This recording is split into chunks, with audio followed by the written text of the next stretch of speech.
Alrighty, guys, good evening. Happy fucking Saturday. I hope you guys are having a wonderful evening so far, guys. Tonight we're going to be doing more Riftbreaker. On late as per usual. I had some family stuff going on earlier tonight. That'll happen, so, yeah. Yeah. Oh, jeez. We're doing survival tonight, specifically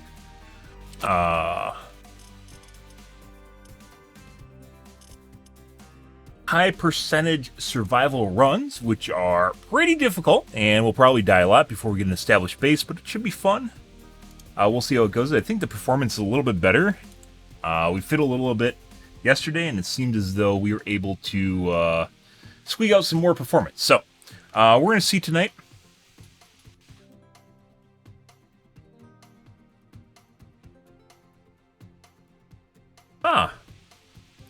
I have religious stuff on my feed still, for some reason. Good.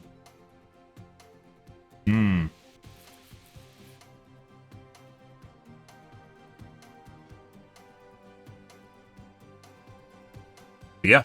We'll see how it goes. We did do a 5,000% run yesterday. Or not 5,000, 2,000% run. We restored its old save, and it seemed like it was kind of working out. I apparently missed the tick option, too, so we'll try turning it down and see if that helps. I end up neither CPU nor GPU bound, and the game still slugs and chugs, and it doesn't make sense. It did that a while ago. I think it's something to do with their scaling, where they scale down the game speed in order to make it run faster or smoother. And I actually think that it's not designed for certain systems, like it's actually hard-coded instead of like taking into account the CPU utilization. It doesn't do that. It takes into account like your cores or something like that. There's some arbitrary thing that it's using instead of your actual game performance.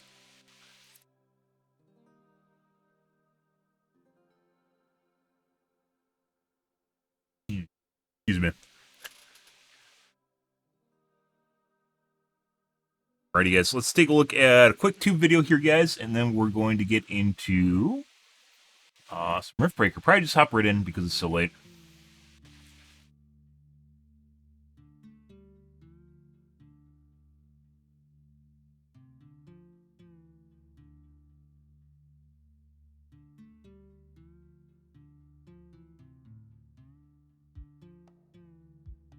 Take a look at Critical Drinker. So I haven't watched the last Spider-Man movie. I heard it was pretty good, the multiverse one. It's one of the few good things that come out of Marvel recently. However, that being said, Marvel releases a lot of garbage, and people seem to be okay with watching and thinking it's good. So, yeah. Take a peek here real quick. For me, Into the Spider-Verse was one of those weird little movies that kind Also, of fans came are out of on loud, nowhere guys. way back in 2018. An animated feature film about a character I didn't have a whole lot of knowledge about that ended up being way smarter, more inventive, better written, and emotionally engaging than 90% of the live-action movies being squirted out these days. In short, Yeah. it was a film that I haven't been into Spider-Man since probably one of the first remakes of it, or the first makes of it. With Peter Parker. I forgot his name. It was basically one of the first Spider-Mans. And after that point, it just kind of all went to shit. Me pretty happy, and I was interested to see where they'd go with the inevitable Evening sequel. activity.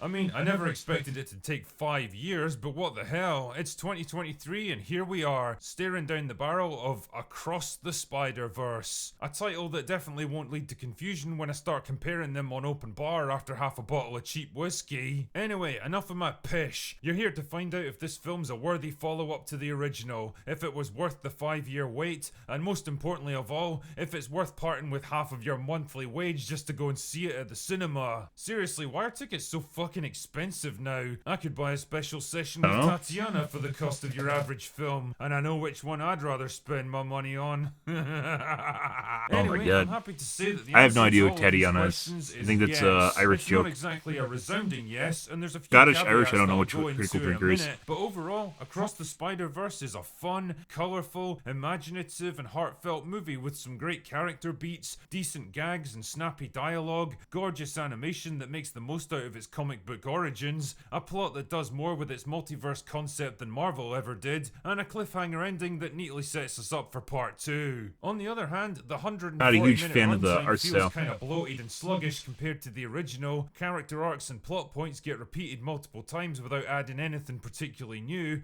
and the excessive focus on supporting characters at the expense of the protagonist starts to grate after a while. I mean, none of these issues are enough to derail the movie, but they do hold it back and prevent it from reaching the same heights as its predecessor. Anyway, strap on your gender-neutral web-slinging gear and let's talk about the plot, shall we? The film picks up about a year after the events of the first movie, with Gwen Stacy struggling to fight crime as Spider-Woman while keeping her identity hidden from her father. Anyway, she gets into a tangle with a villain from a different reality and ends up getting Obviously, bailed there's out by Spider-Woman Miguel now. O'Hara and Jessica Drew, basically alternate versions of herself from different universes, who end up recruiting her into a secret organization designed to protect the multiverse, or Spider-Verse, if you will. Back in his own dimension, Miles Morales is struggling with much the same problems as Gwen, until he ends up running into a brand new villain named Spots, a mad scientist out for revenge after Miles accidentally turned him into a walking portal gun at the end of the last movie. Now he's got the power to travel into different universes and plans to make himself even stronger along the way so that he can take everything that Miles took from him. Not good news. Needless to say though, Miles eventually hooks up with Gwen and the other spider people to track down Spot together, but when he finds out the true nature of the organization and the common threads that bind them all together, will he really want to side with them? And is there a way to change his fate, or is he destined to be like all the other Spider-Men in the multiverse? Now, I've got to admit, after the ridiculous bloated shit show of Doctor Strange 2 and Loki, I was pretty soured on the whole concept of multiverses and alternate realities. Partly because stuff like that is so incomprehensibly huge that it becomes difficult for the human mind to even grasp what's at stake, but mostly because it was all handled so...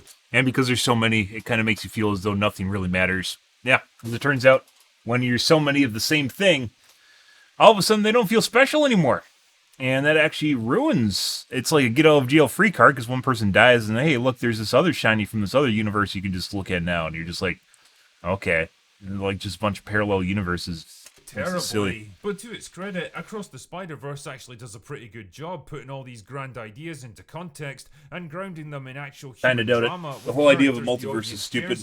As far as character development goes. But it's amazing how much more compelling Making people a story care about becomes something. when it's happening to people that you're actually invested in. Based on my limited understanding, Miles Morales is kind of a contentious character in comic book circles, but since I know precisely fuck all about that world, all I can really do is judge him as he's presented right here. And again, I think the script does a good job of fleshing him out as a distinct and separate entity from Peter Parker. Apart from sharing some of the same powers and basic personal situation, I never got the sense that he was just a tokenized carbon copy of a more popular character. And to be fair, the movie provides a pretty compelling explanation for why he's a bit different from every other Spider-Man out there. An explanation that'll definitely have big implications on the next movie. Gwen Stacy comes across as likable and good-natured and a decent foil for Miles. She's not some overpowered Mary Sue who can do everything better than him because feminism. She's just another variant of the Spider-Man identity, struggling with her own problems back in her own reality. And yeah, you could probably make the argument that she's given a bit too much screen time for a supporting character, but if my suspicions about the next movie are correct, there's a very good reason why they want the audience to get invested in her. I mean, it's not all perfect on the character front. I mentioned before that the cast is probably bigger than it needs to be, and Jessica Drew is a prime example of this. She doesn't really add anything to the story and just eats up screen time in an already bloated movie. Also, having a heavily pregnant woman trying to ride a motorbike and do action sequences is never gonna not look fucking ridiculous. Also, I can't shake the feeling that... Oh, no!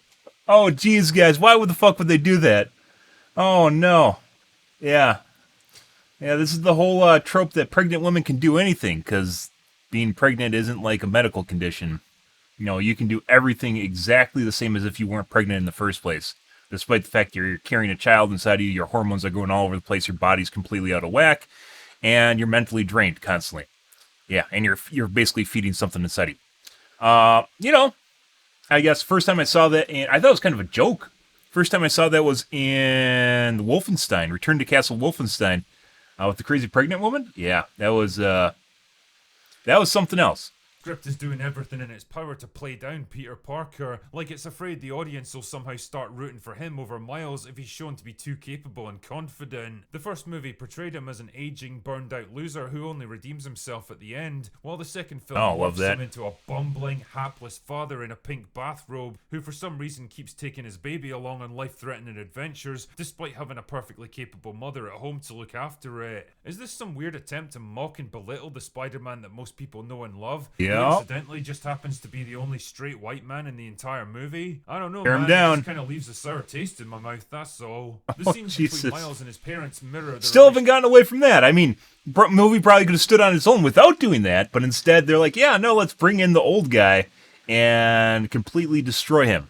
That's how you sell the new audience, guys. You completely destroy the old person, just like they did with Luke in Star Wars, in the new Star Wars movies. Good for him. He has spit and milk all over himself, gives no shits about anything. Horrible person, just like well, even prior to like the season. So Obi-Wan took place prior to 4, 5, and 6, right? Obi-Wan, the movie, the series took place prior to 4, 5, and 6.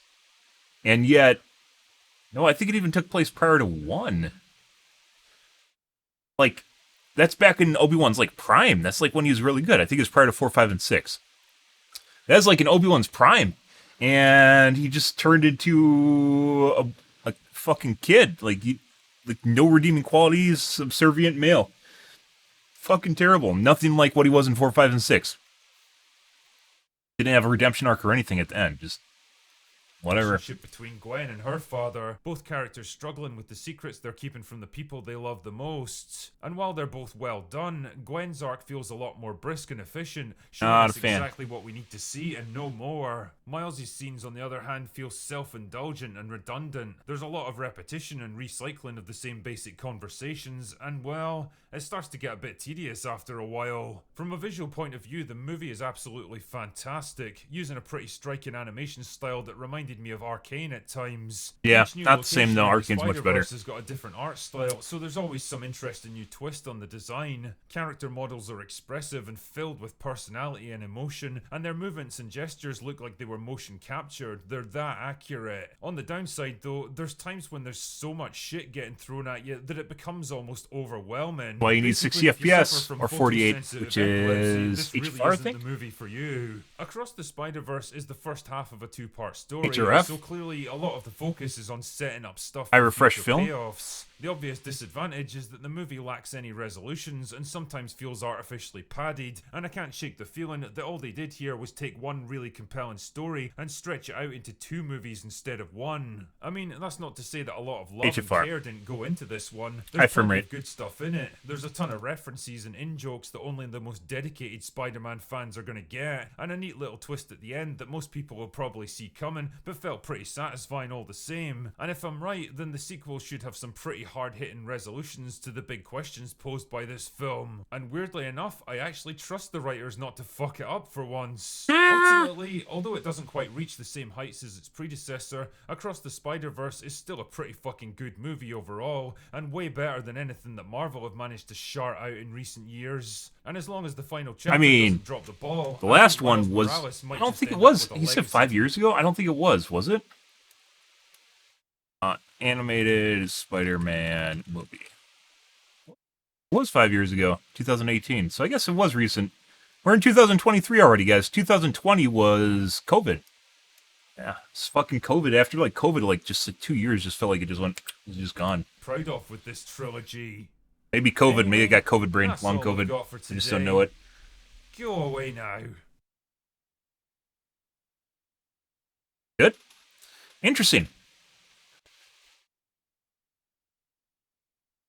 Evening Cheese and Craig. Guardians 3 wasn't horrible. I haven't seen Guardians 3 yet, and I do kind of want to watch it. Because I heard it's actually relatively decent. So, that being said, there's a lot of shit. Like, I would actually say, honestly, the best Star Wars franchise is Andor. Not even the original 3 movies. I think the original 3 movies were good for when they came out. Because they were at the time, considering what was around, right? But even as far as, like, the original 3 movies, I think Andor is actually the best Star Wars IP. And there's a lot of shitty series that have come out, including the 3 new movies, which are worse than the last 3 new movies, which are terrible. Well, not terrible. I like the first one. I like Phantom Menace. They weren't super amazing.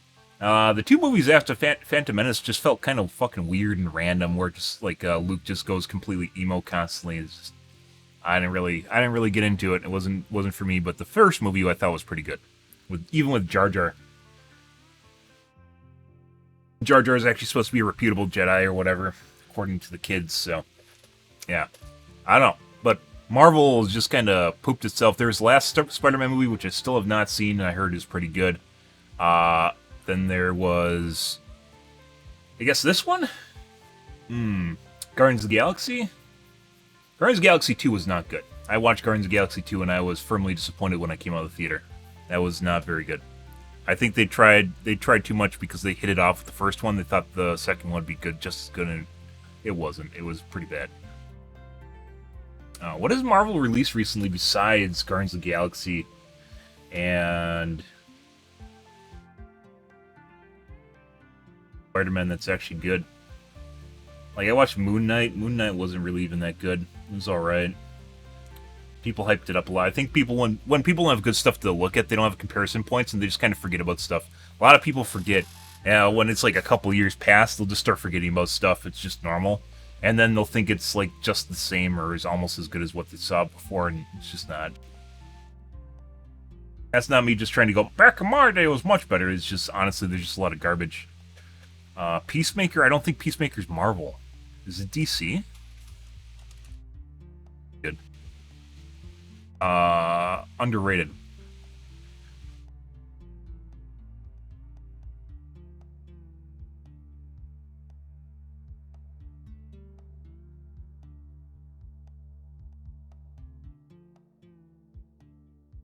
Max. Suicide Squad. Universe. There's not many things in DC Universe that are good either, so. Yeah. Black Panther 2, that was like a tribute, and they played off the whole Black Panther 1. I think it felt just more like they just wanted to recreate the first movie, and just felt an awful lot like they really should have just had a second Black Panther, and they didn't make a second Black Panther. I think people just liked it because it was like a homage to, what's his name that died from the first movie. Like, he doesn't have rights to the character. There should have been a new Black Panther. Whatever, people get over it. There's four Spider, not counting the multiverse. 3 different actors were playing Spider-Man, not even counting the older stuff.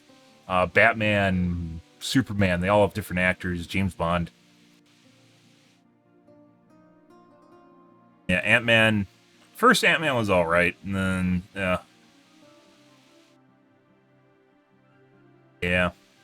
I don't know. Like, I'm biased right now. I am thoroughly over comic book shit because it's went to shit. It's just went completely to shit. Marvel just injects a shitload of agenda into their stuff. I'm not going to say which side. Just an extreme amount of agenda and stuff, and then they forget to write a plot, which it would be fine if they had, little bits of agenda in it, as long as they actually decide to write a good story. They just don't give a shit about the story. They think the story is like the agenda, and you're just like... like people were criticizing Avatar for having, was like PETA stuff in it, because of the whaling scene that happened in it, right? Anti-whaling, environmentalism in Avatar. Just because it's in there doesn't mean they like constantly just beat you over the head with it. Like when you're watching the second Avatar movie, you weren't like, oh my god, this is so terrible. When is this going to end? Why is this entire movie literally about slaughtering whales? It's part of the movie. I mean, like one of the fight scenes takes place on a whaling rig, right? But it wasn't like they shaped it and moved it into the series as just kind of like something that happens, and you weren't just constantly just absolutely, because they could have went full PETA on you and they didn't. The PETA horror films where they just, not even horror, just slaughterhouse films where they try to scare you into not eating meat by making you see like what it looks like when pigs get butchered and shit. Surprise, pigs are animals and they die and they make pork. Weird, huh? This is like beef. Shock and awe. Yeah, just DC was the same way too. DC just keeps trying to chase after. They had like when they first did the reboots, like the first reboot Batman movie, very good. I think Batman Returns or something, very good. The first one, and then after that point, it's just been all like they've just been trying to chase Marvel, and both of them are just fucking bad at this point. Let's actually take a look. There was what's with the Red Witch? WandaVision. WandaVision was alright. It started alright, but once you figured out the gimmick, basically just turned into every other superhero show, and that was basically it. And there's for some reason think Wanda was actually a hero in the series. She wasn't. She's actually a supervillain. Or villain in the series. Let's see. Marvel series. Marvel TVs.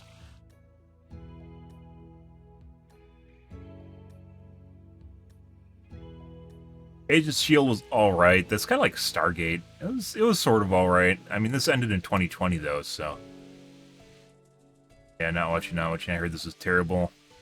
Daredevil, the first season was good, and then after that point, it just got repetitive and dumb. I watched the first season of Jessica Jones, watched the first season of Luke Cage, didn't watch any of them after that point. Punisher was just a spin-off, I believe, of Daredevil. Didn't care.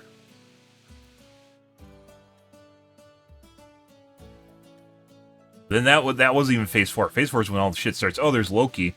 Loki wasn't good either. People thought Loki was good. They made the entire series about female Loki.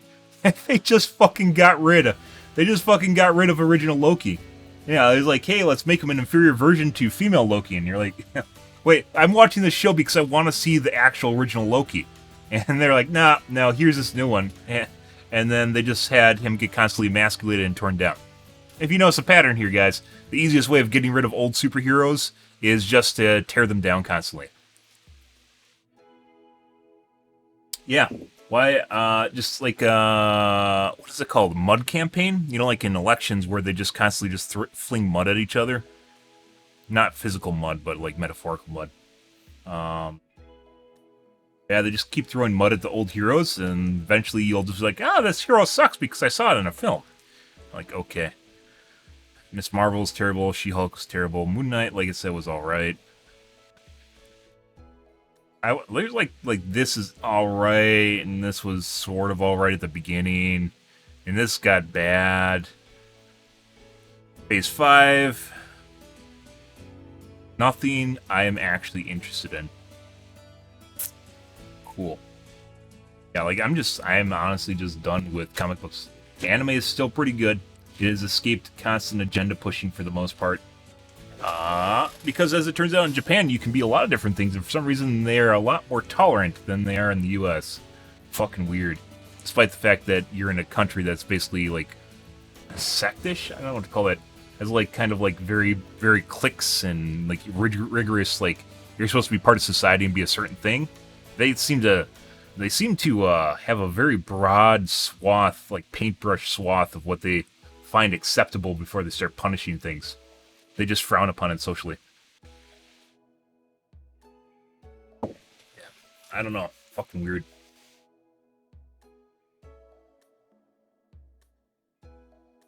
In the US, they're just like, hey, watch this TV series. You're supposed to enjoy it. And you're like, and they just go, and they start fisting you with their agenda, whichever side it might be.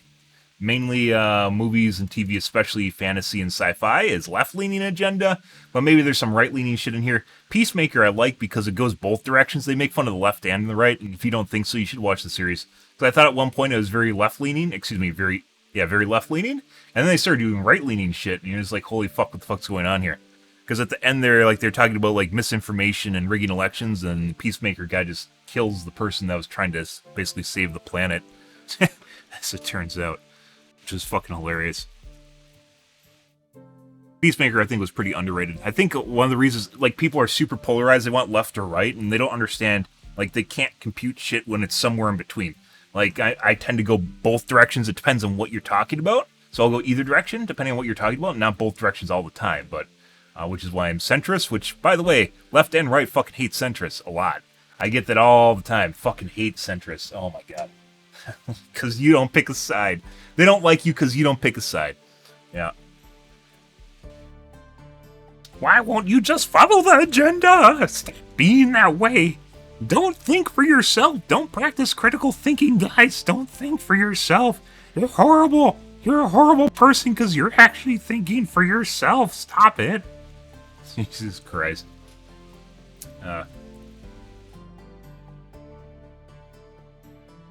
Anyways, as I mentioned, I want to get into Riftbreaker right away. We need to do an upload here real quick. I'm on late, so Let's take... I'm going to do an upload for YouTube real quick.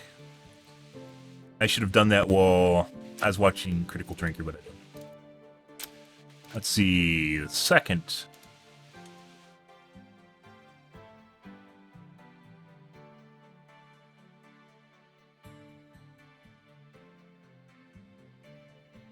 Oh my god, some of my videos have 1 view, some have 6 views, guys!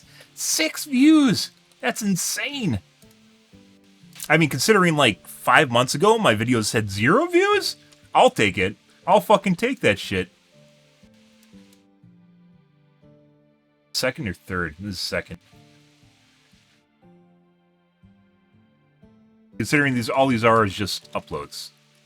All this is basically my streams uploading them.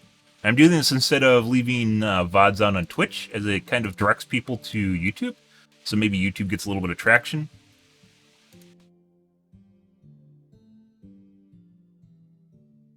Oh. The Riftbreaker.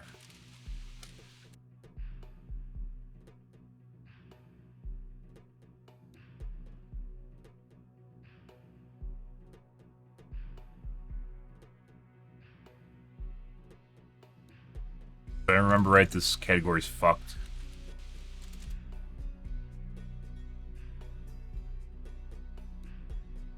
Yeah, so Prologue 2020, I don't understand that. And there's Maximum Games Riftbreaker, I don't even know what this is. When I Googled this, it brought up Riftbreaker, so...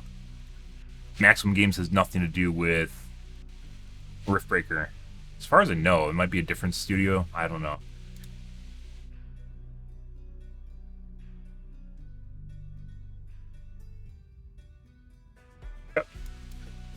We're going to quickly skim the Reddits. There's probably just more drama regarding Pride Month and their Blizzard's gay announcement stuff. So, LGBT announcement stuff.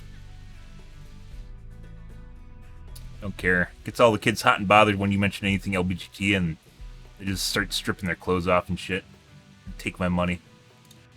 Blizzard knows. Blizzard knows what they're doing. Good for them.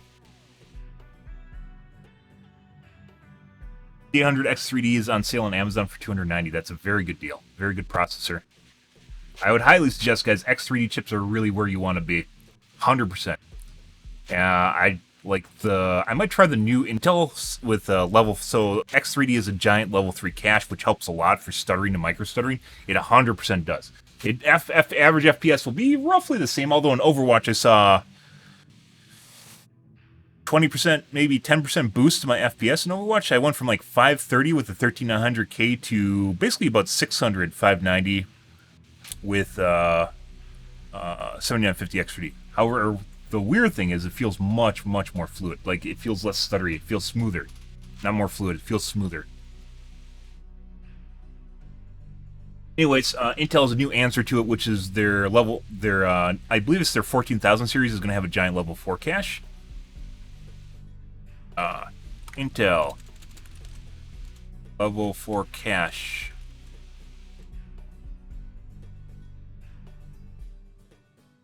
Yeah, Meteor Lake, May, Sport, and L4 cache. So this, I mentioned this before when the 7800, excuse me, the 5800 X3D came out like 2 years ago. I was like, Intel's probably going to answer this in maybe 2 to 3 years, and Meteor Lake, I believe, is at the end of this year. So that's basically spot on for timeline, 2.5 years. Takes a while to get stuff through how's the experience? Pretty good. If you let the processor just do everything itself, it does an alright job. You can do it better yourself, though, for moving tasks around on it.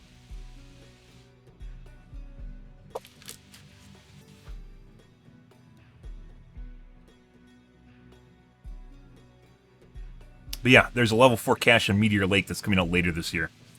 But for right now, I don't think I would suggest people buying anything without an X3D cache, especially when you can get a 5800 X3D for $300. I mean, if you have to go lower than X, you don't have money for it, you know, it makes sense. So I think you could get 5800 X3Ds used on eBay now, too, because technically they're gen old. So. Opportunity, guys. DVD Reddits. Developer update and transmission. We aren't going to look at that tonight. DBD's still doing stuff and things. It's a popular game. it's kind of the weird thing is like I'm gonna obviously after Riftbreaker we're gonna go back to Overwatch, but Overwatch as far as like growing goes for a channel is not looking too good, guys. Not looking too good. There isn't a lot of meat on that bone.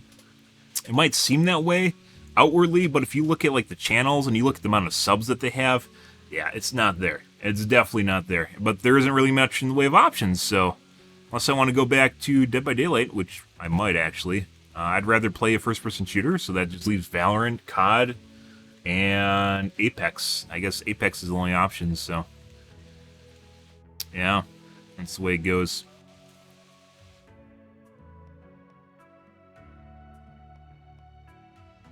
Yeah. All right, let's move along. As I mentioned, we're going to be starting our 2,000% run tonight, guys. In Riftbreaker, we are going to die multiple times before we are able to do anything useful. Keep that in mind. It will be very difficult and enjoyable. So, that's not Riftbreaker. We're going to do one slight tweak here. As I mentioned before, this game, for some strange reason, has issues with using your CPU utilization, which is fucking weird. Because the game itself, like if you look at the threading on the game, it's using your cores like almost equally, which is good for parallelization, but it doesn't completely use your whole core. It doesn't use all of your cores. So, like, it only use half-ish. Which might mean something's going on. What?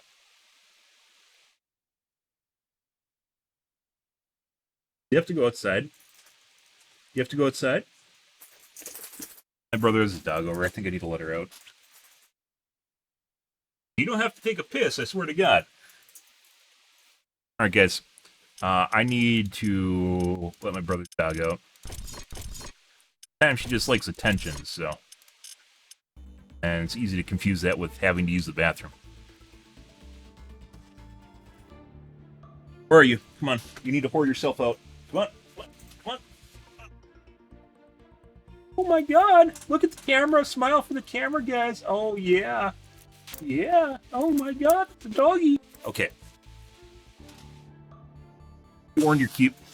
All right. You're back, guys.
Alrighty, guys. Lots of June bugs. Coming around June. Imagine there being June bugs in June. Ah, it's fucking June bugs. Copious amounts of June bugs. A fucking feast. They're like little protein packets. I don't know what bird eats them at night, but I'm sure they're having feasts on it. They're just giant, like, balls, almost. Fucking ridiculous. I don't even know how they fly. What's graceful bumblebee? So, what I noticed earlier tonight was I load up the game. Thought I turned everything to low, but I didn't.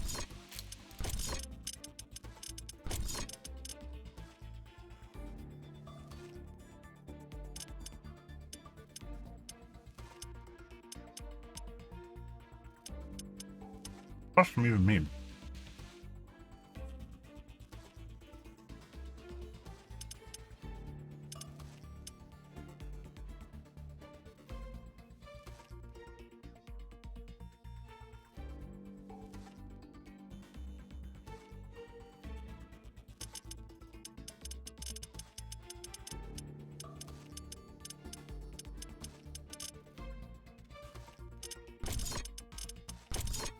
Guys on ray trace ambient occlusion. That could actually make a big deal. This is mainly a video card thing. So I don't think this is going to influence anything. We're going to try. We're going to try my old save just to see what it looks like.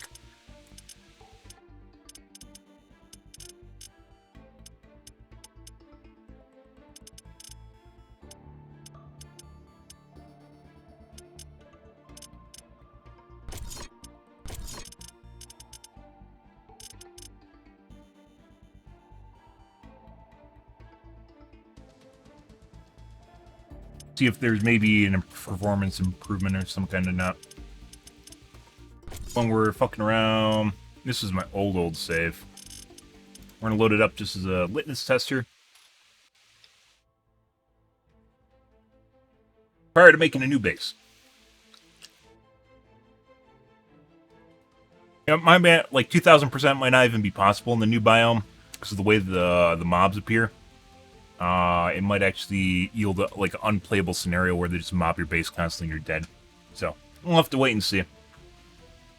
The Metal Fatigue biome, I wasn't really interested in playing that last time we played it. We played, the Magma one.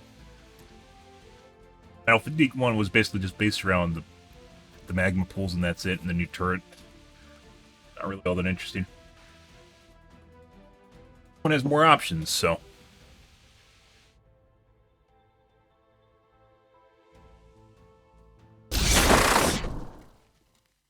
Old save.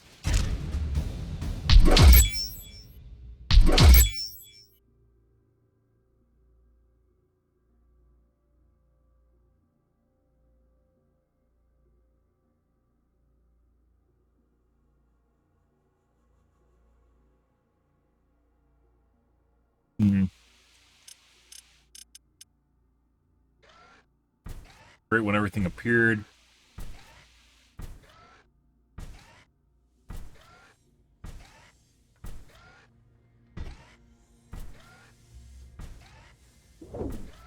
Maybe it was better with SMT on.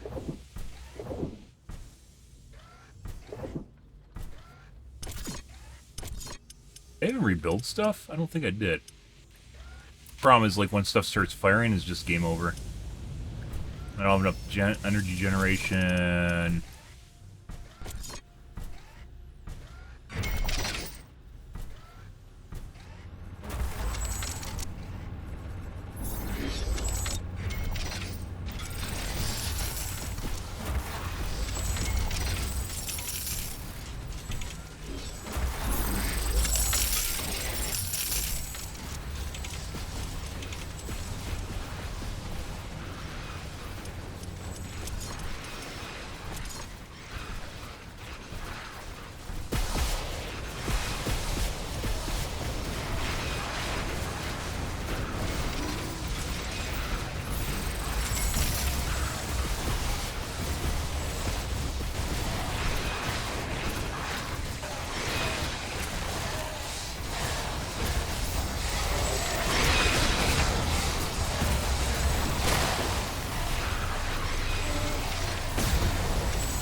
nice if you could just build buildings without them, like just put down the blueprint even if you can't build it right away.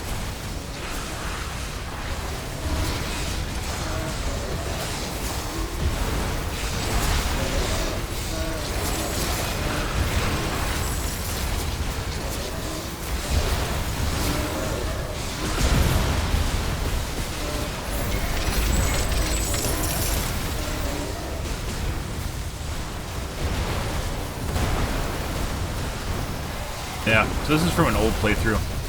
Very difficult to get back in here.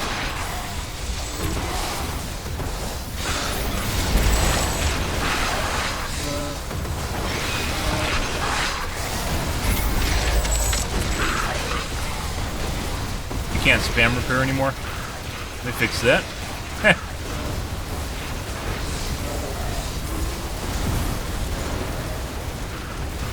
A railgun, I think. That's the tower.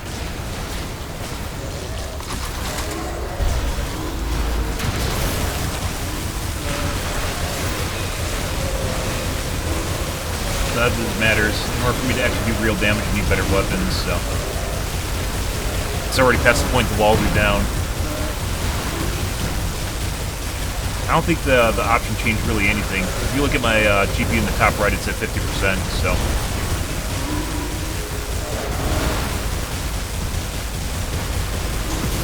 Can I drop my... It's kind of a good lid assist. I want to see if I can drop my,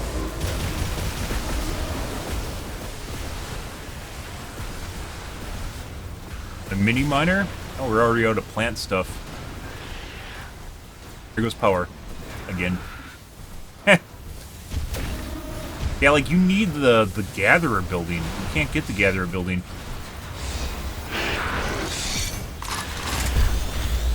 That's really late, as far as, like, rushes go.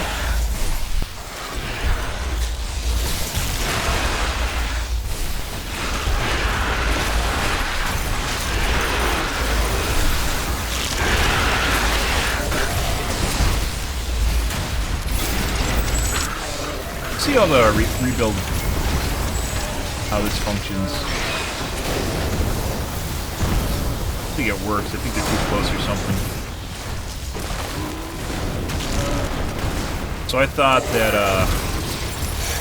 the fists got nerfed. They might have got nerfed at some point. I don't know.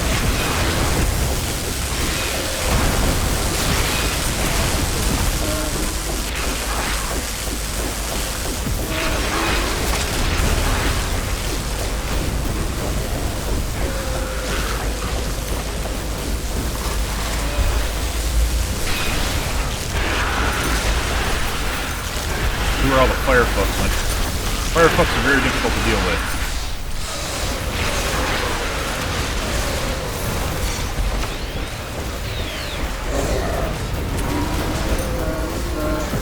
Oh, we're stuck.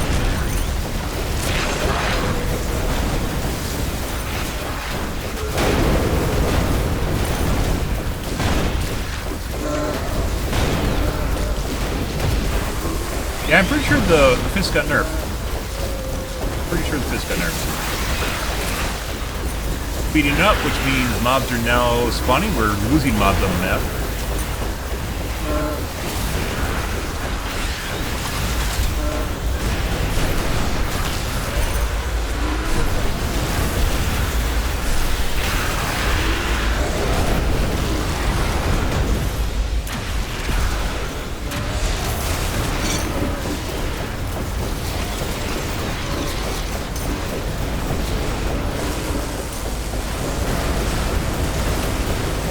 This would be very difficult to recover from. I mean, we possibly could do that, and I'd rather do no new build. So the verticates, guys, it feels as though that graphical option did not make the game run faster. So, like I said, I have plenty of CPU and GPU overhead, like GPU and CPU available, and the game just doesn't use it. This is the same thing happened with my 5900X. The game just wasn't using my CPU. Even though it's technically supposed to be CPU limited.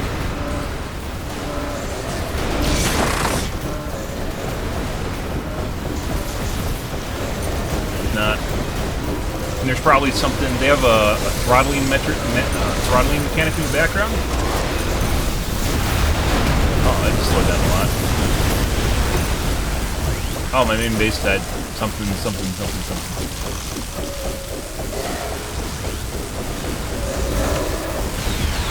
Oh, we're dead. Why'd you play this? Because it's fun? It's not dying, but it's trying to survive. That's fun. So, this is, we're at basically 30%, 50% CPU utilization with kind of basically 8 cores, because I don't have SMT on. So that's basically 8 cores that are fully utilized out of a 16-core chip. That's mainly because we're just looking to test out the graphical option to see if it made performance better, and it doesn't look like it did at all. So I'm going to wash my coffee cup out, guys, grab a soda, and then we'll start a new playthrough.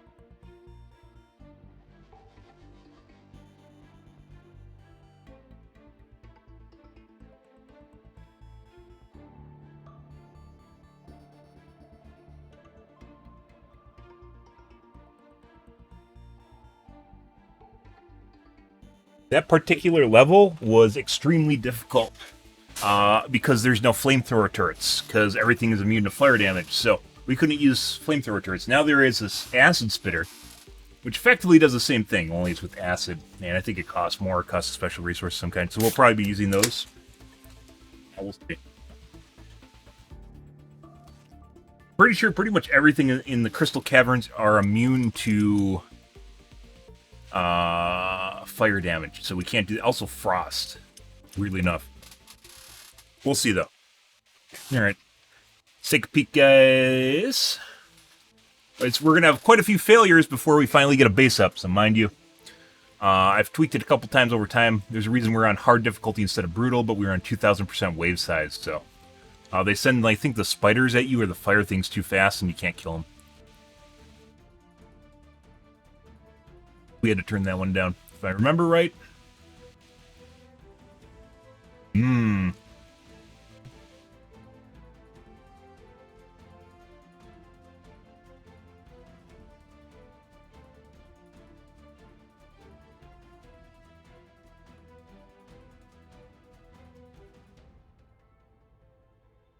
We'll see. We did a couple spawns before we found a biome. I think will work before we found one with uranium and carbonium next to it, and obviously a geyser, which you eventually need for power. Unless there's something better, but there isn't because we're in the crystal cavern. So, right.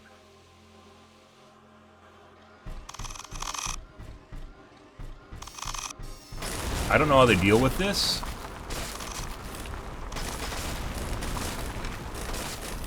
It's gonna be interesting to see how the wave mechanics work and how they spawn, basically the waves of shit.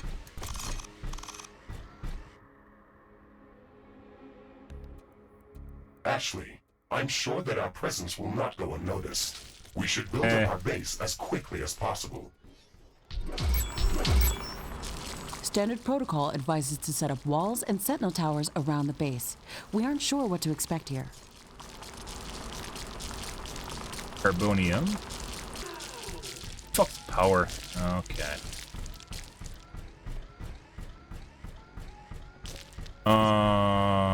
See, this says this right here, and I'm pretty sure they can literally just crawl over this shit. Like, even putting a wall here, this is not natural cover. I think we're gonna have to recreate our base a couple different times. I honestly don't think it's just gonna magically work.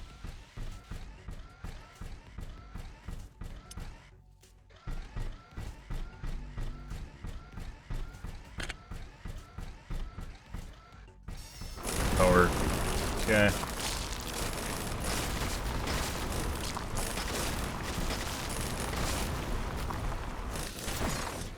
Can you see what it looks like on the ground?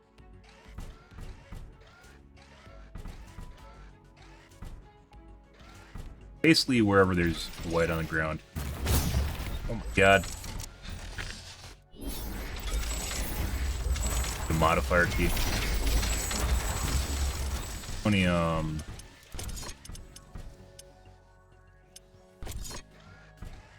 Big splotcher.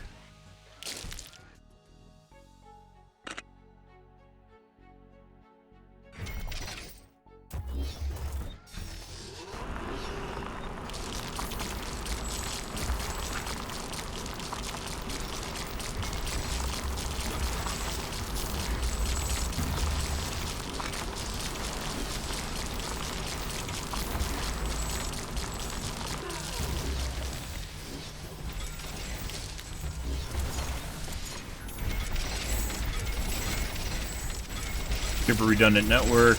Check. Power grid's still a pain in the ass to deal with. Uranium.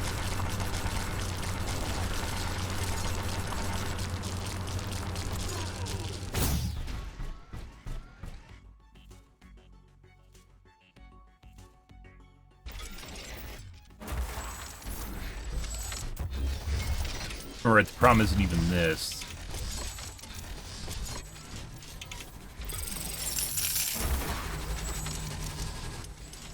Oh, level 2 armory already.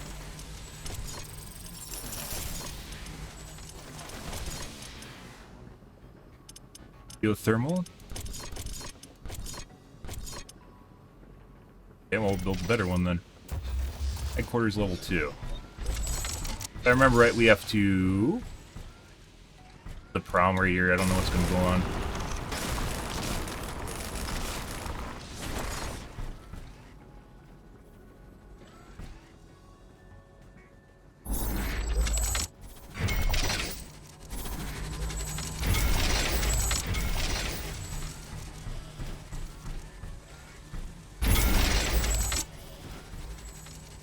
Whatever.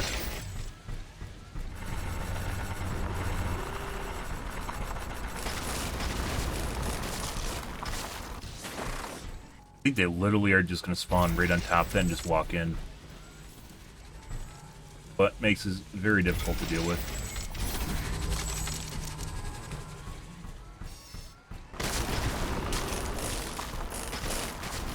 Probably shouldn't have destroyed this.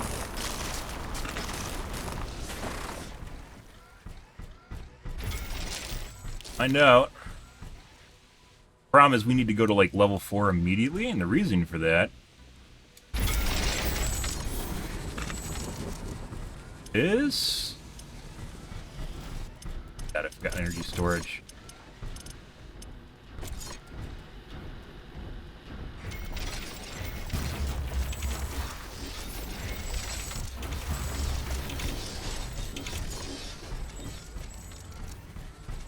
Well, there's that.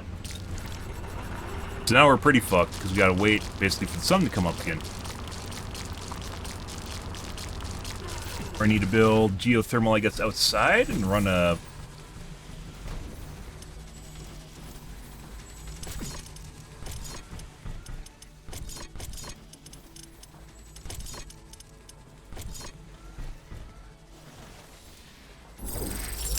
line back there. I think that's our best bet right now.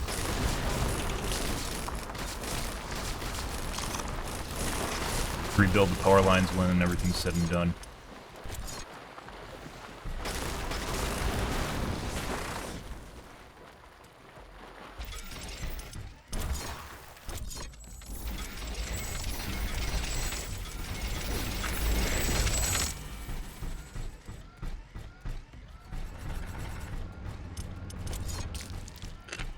Oh, I think we got... Oh. AI.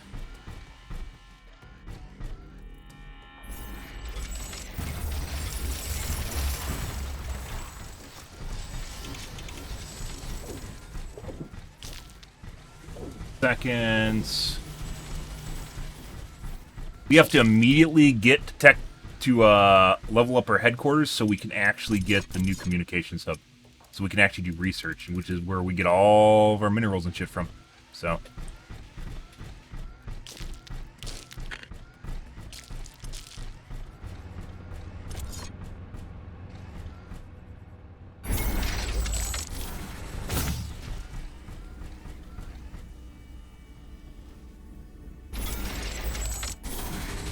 And repair bases, very important.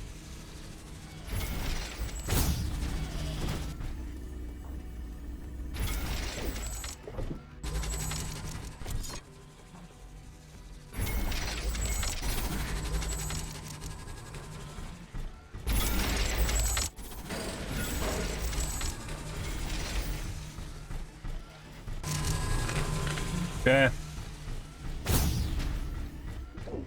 We got some power here.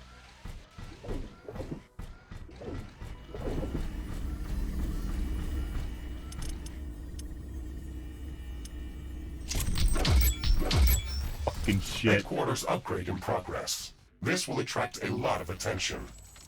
We should No. reinforce our defenses as much as we can. Things are going to get very hot very soon. Uh-oh. Yeah, so we're gonna have almost no time. So I did this too slow.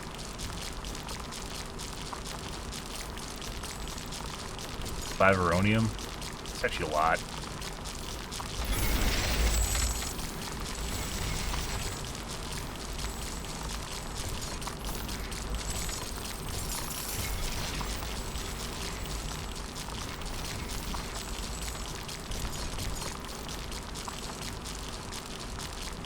Yeah, we fucked the pooch by not having energy storage, guys. Good?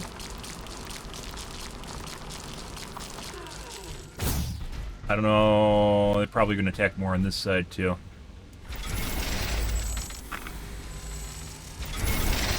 We don't have any repair buildings, so...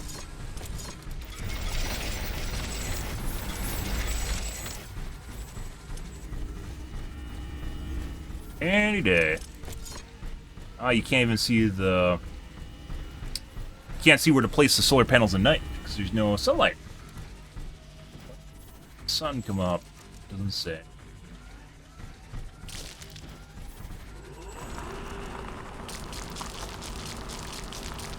Maybe 7 or 8. Better come up in time for this rush.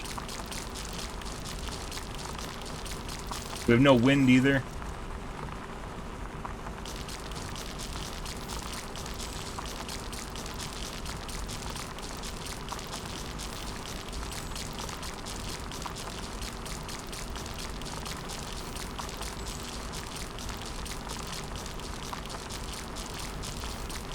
I can sense the ground shaking. I estimate a few thousand creatures running at our We're base. still offline, guys. They are very close. Prepare yourself, Ashley. We've made all the preparations that we could. Let's go out and meet them. Why aren't they open? It's showing sunlight. Any day.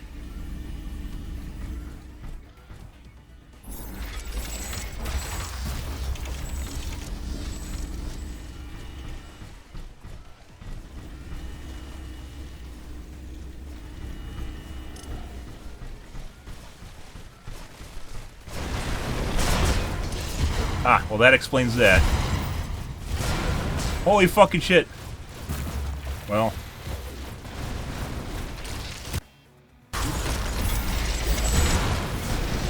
Huh. Okay. Well, this is a little bit different than other biomes. Wait. The fuck are these things? On our first attack wave?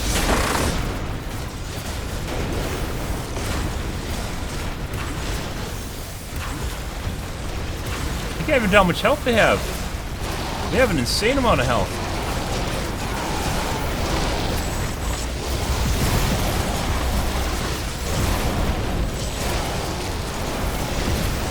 That we're dead. What the fuck? So apparently they've tweaked the waves a little bit.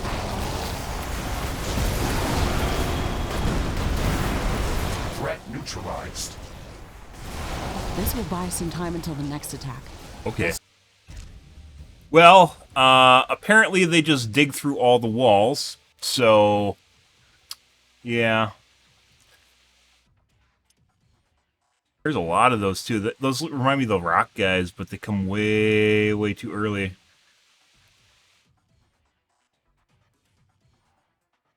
gonna have to turn down the difficulty.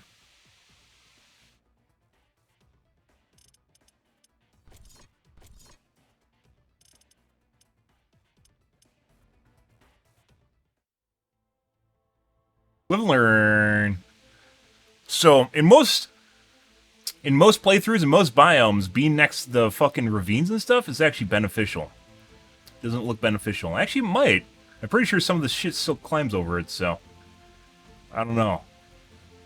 There's a lot of garbage in the way. What really hurt us was not having energy storage.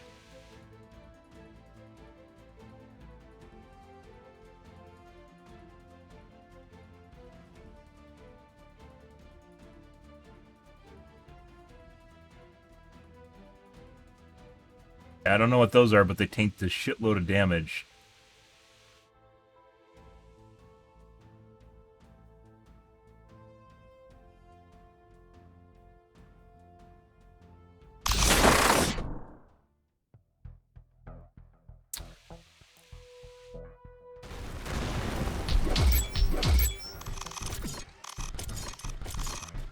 Eh.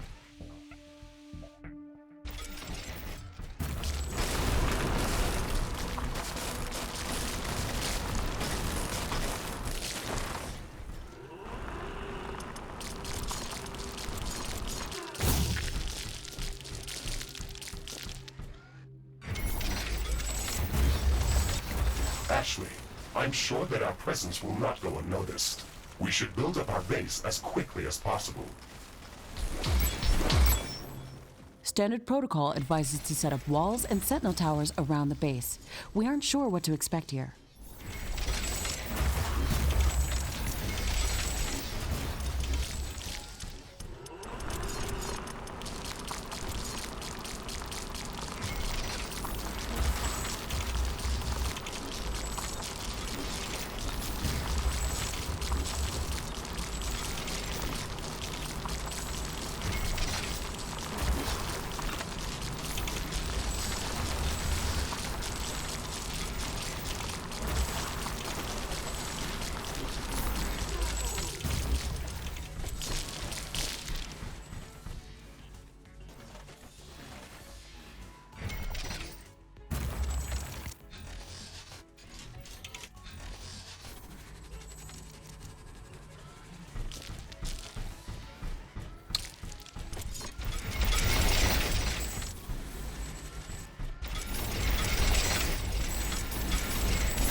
Probably a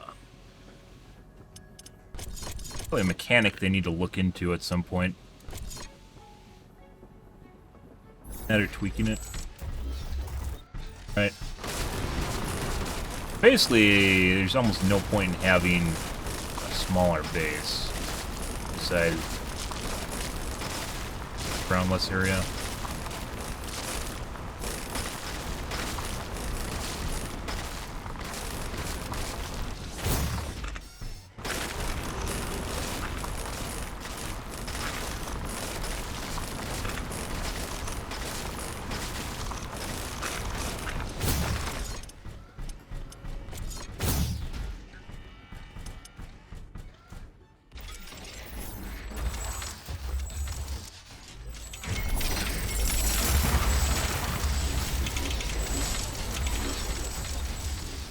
Can't even tell. Has and does. Oh, maybe the white lightning bolts are where it doesn't have energy.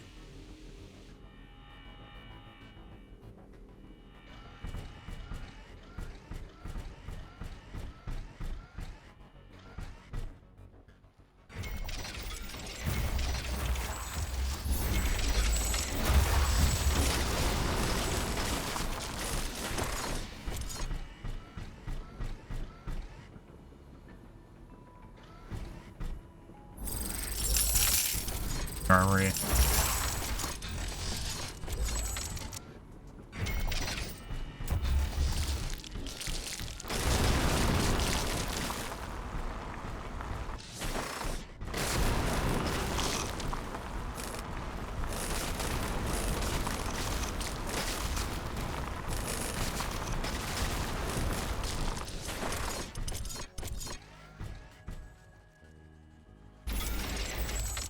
I wonder if there's a mod that actually builds walls on a grid.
Minerals are actually just in the way right now.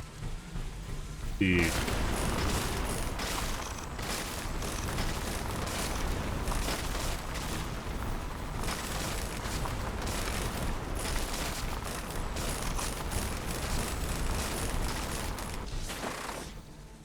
That's in a really shit spot. Way it goes, guys.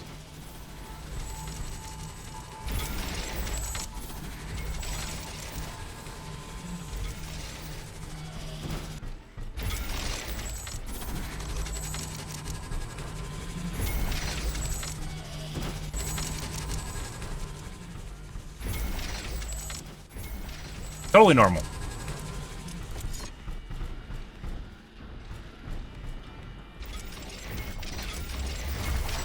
We didn't have nearly enough anything.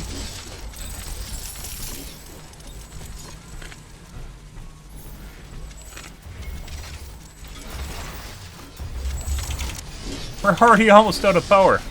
Holy fuck. It could be because of the extra energy storage I built too. Okay.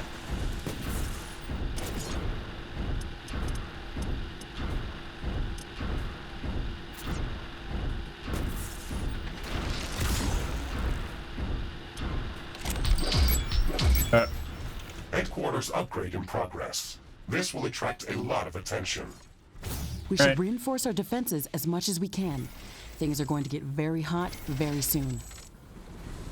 And appeared over here too. And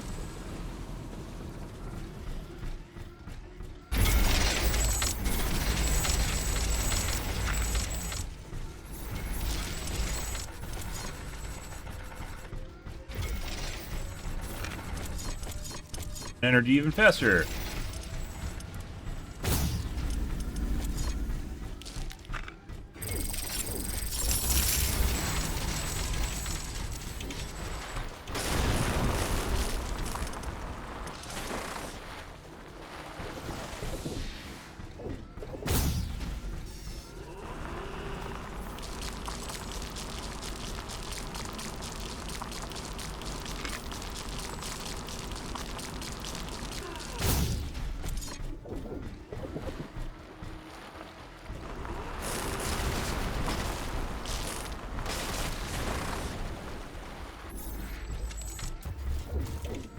Is it even gonna make it?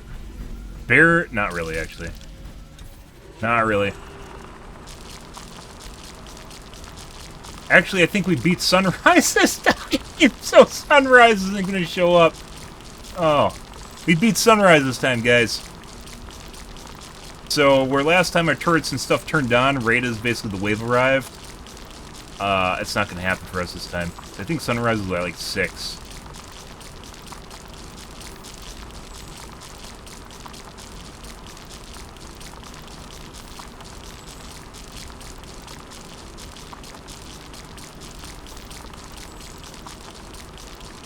I can sense the ground shaking. I estimate a few thousand creatures running at our base. They are very close. Prepare yourself, Ashley. We've made all the I wish preparations. there's like a that we hamster could. wheel or something Let's you could go run on. out and meet them. Plug myself into the grid or something? I don't know. Pretty fucked, though. Still not enough energy storage, guys. And should build geothermal regardless of building more energy storage. Go on, you meet him.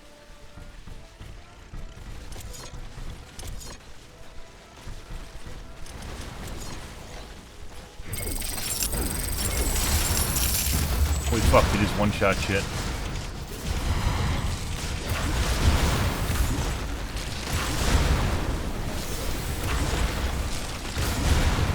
He stunned me too.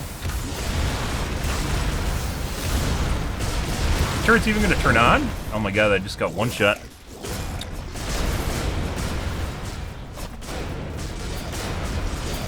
I don't know if I want to turn down the difficulty or turn down the damage.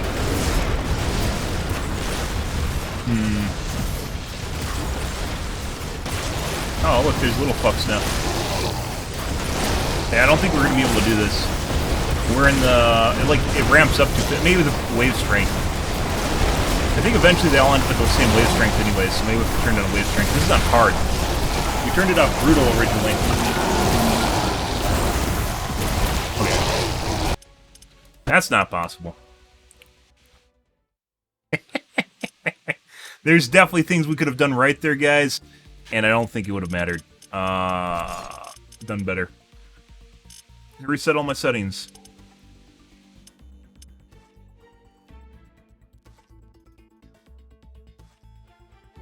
All right.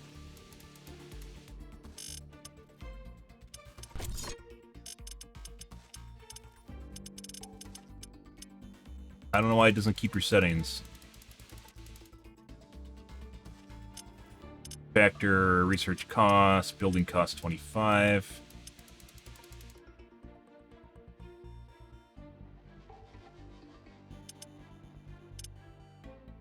Time, items dropped. Tax per wave, this we're going to change in game. Wave interval duration 10 minutes. Duration forever. Duration 15 minutes. Size ginormous. Wave strength normal. Wasn't hard. We're gonna do, I guess, normal. Eventually it'll ramp up, so this isn't really that big of a deal.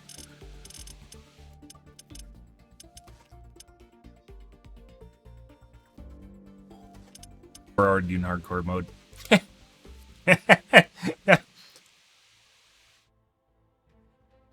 Okay, so we basically have to make a new seed at this point, because you can't just remake it. So. Hey Sanjo, how's your evening going?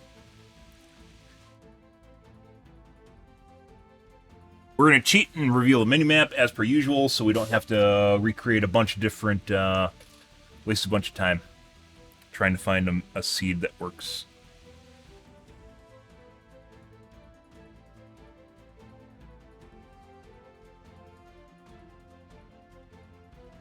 Good game. If you like Last Stand / survival builder. Rift jump successful. All right. Sensors online, weapons activated. We're ready to go.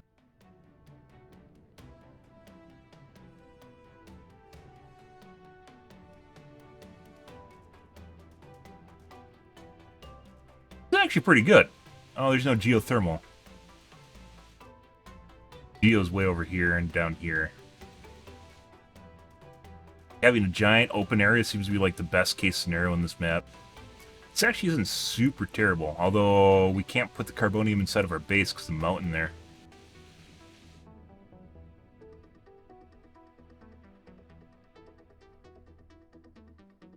I'm just gonna go with this.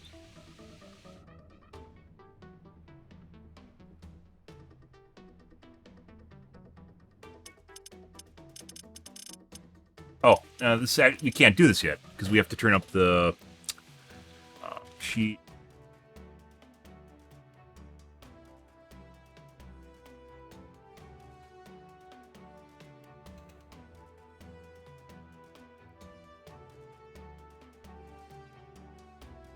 Difficulty.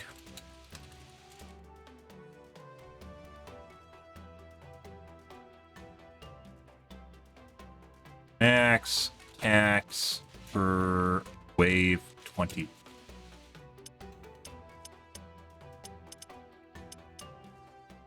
This single player. They're planning on adding co-op. They haven't done it yet. They're talking about that a while ago, so. Apparently the game was never made for co-op. I don't know why you'd make a survival game like this and not see, hey, what happens if we had 4 rigs running around? So, but that's the way it works. Alright, so now we can turn this up to 1000%. Okay, and we're on normal difficulty, which will eventually ramp up, but starts out normal. Chris. Start.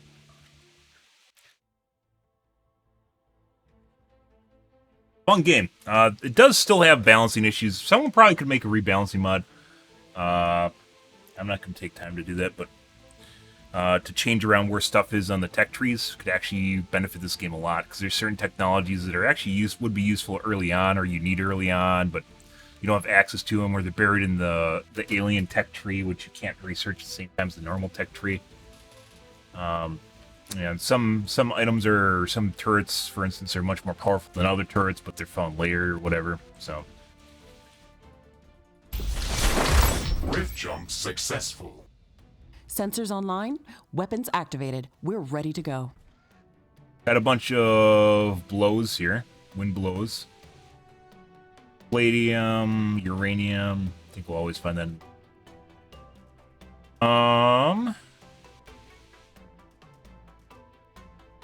This looks like a dud, guys. We have carbonium here and then uranium here, but there's a mountain separating them. So that's not going to work.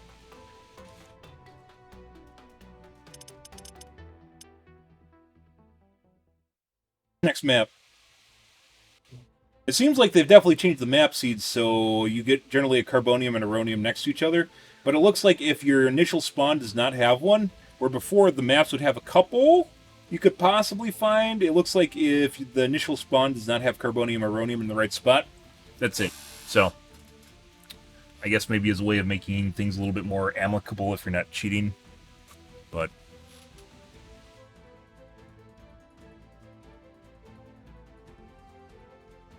can't really RNG a good spawn. You just hope it works. It's just, like, you just either have it or you don't.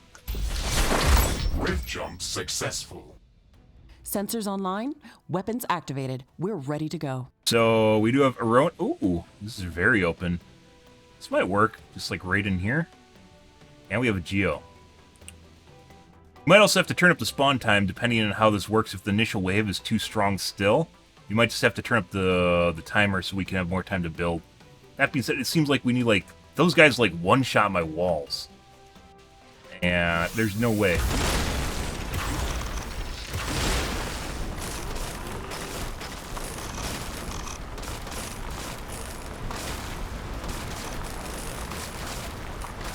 Power here too.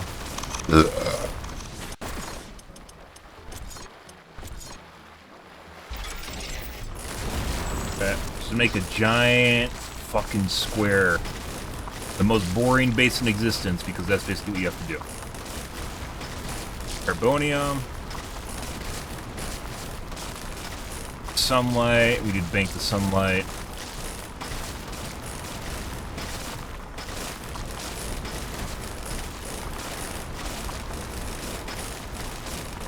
This also adds more time where we have to go through here and burrow all this shit out.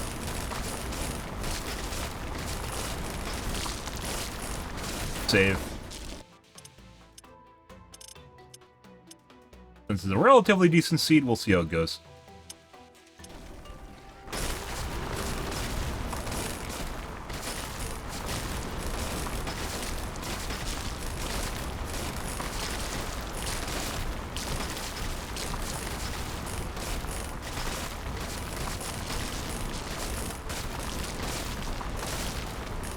Is inside of the base, so power? That's not power. Power.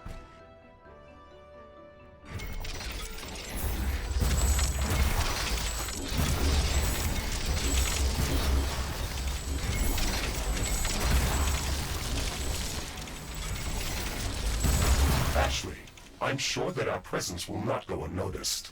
We should build up our base as quickly as possible. Standard protocol advises to set up walls and sentinel towers around the base. We aren't sure what to expect here.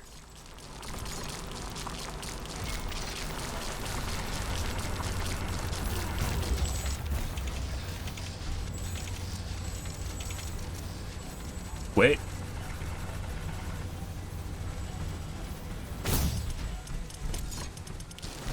That power grid last game did not last worth shit.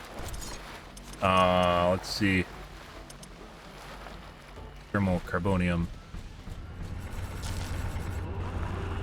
Might even be a wrong distribution here.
Okay, I like the drilling mechanic, but...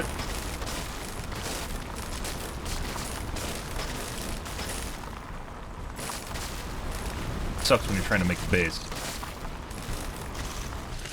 Okay, Rhonium.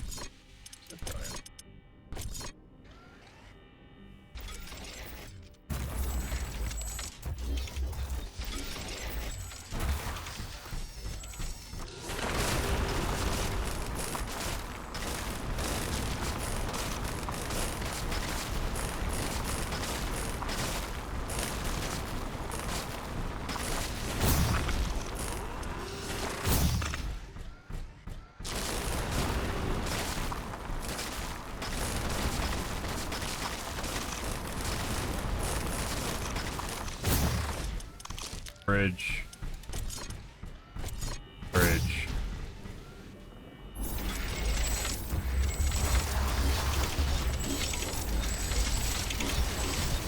Oh, you know what we didn't build? We didn't build, this guy.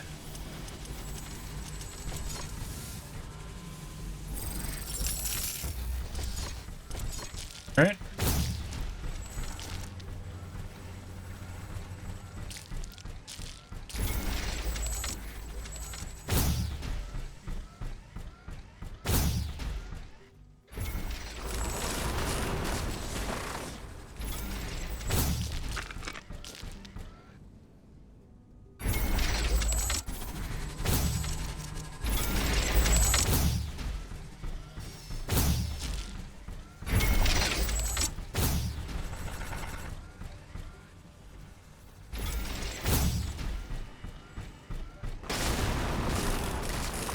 Bitch, get the fuck out of here.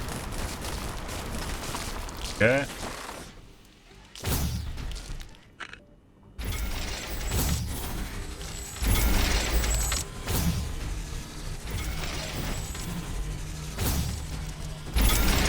Fuck. Well, why not? We'll do one more wall. A lot more energy storage. I'll do one of those things. Oh, we have mushrooms in our base now. Good. I like mushrooms. Well, they turn into mushroom people or something. I'm pretty sure that 4 wide isn't even going to be enough. It depends on whether or not those big fucks come in the first wave, so... Oh.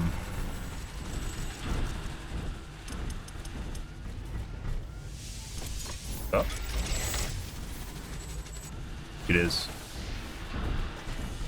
Okay.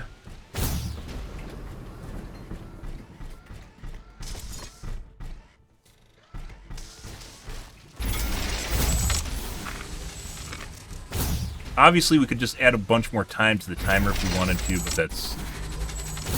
be a little bit of immediacy here.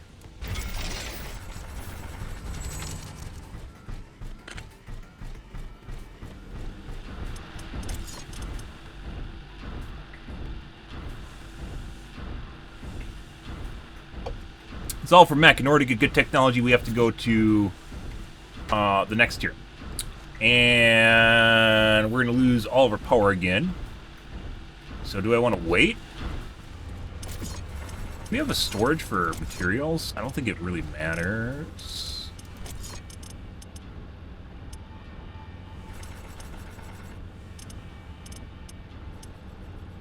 Ammo factory. Like, this doesn't even matter because we can't actually make the ammo. Unless they change it. Let's find out. Pretty sure you cannot make the ammo until you research the ammo type. The building that uses it, which sucks.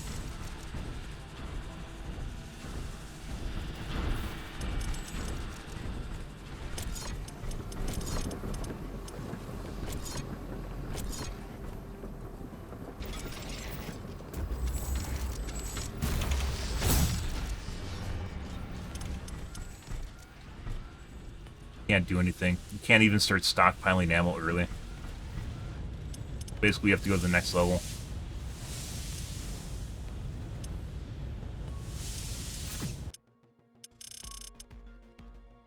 Save.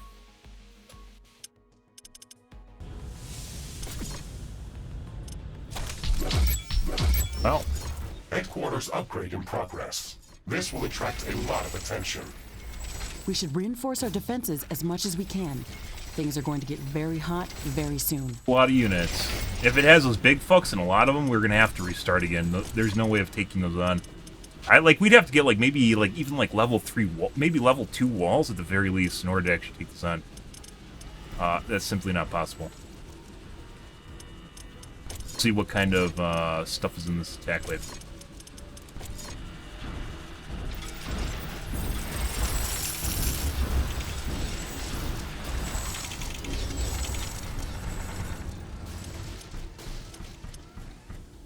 There definitely needs to be a way of seeing where your solar panels, where you can see stuff, and when it's nighttime.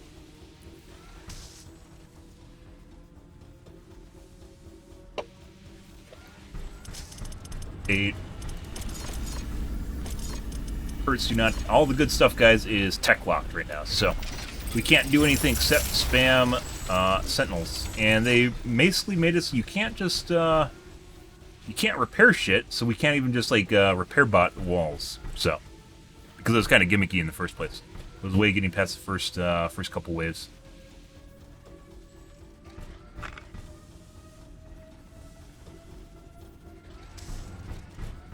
We need sunlight.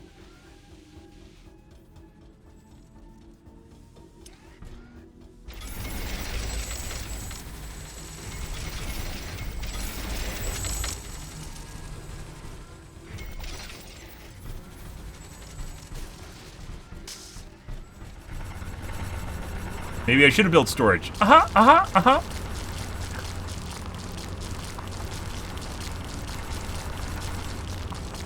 Seconds. I can sense the ground shaking. I estimate a few thousand creatures running Hey, at does our it destroy base. the walls? They are very close. Prepare yourself, Ashley. We've made all the preparations that we could. Let's go out Yeah. and meet them. Problem with having a big open wall is that's a lot of area, and they can spread themselves out over the course of the entire area. So, do we have daylight yet? We need daylight. Get in and time things properly.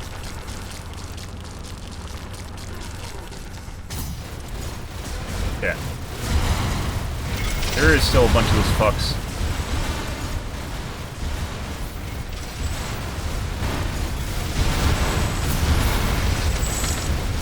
Not as many as last time, but they just eat the walls.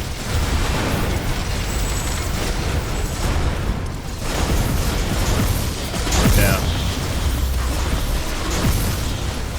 I barely do damage to them. My base. So, there's too many of these fucks. They come too early on the first wave.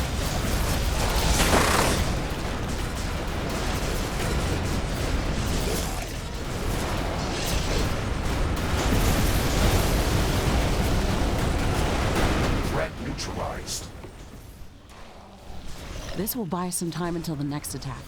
Let's...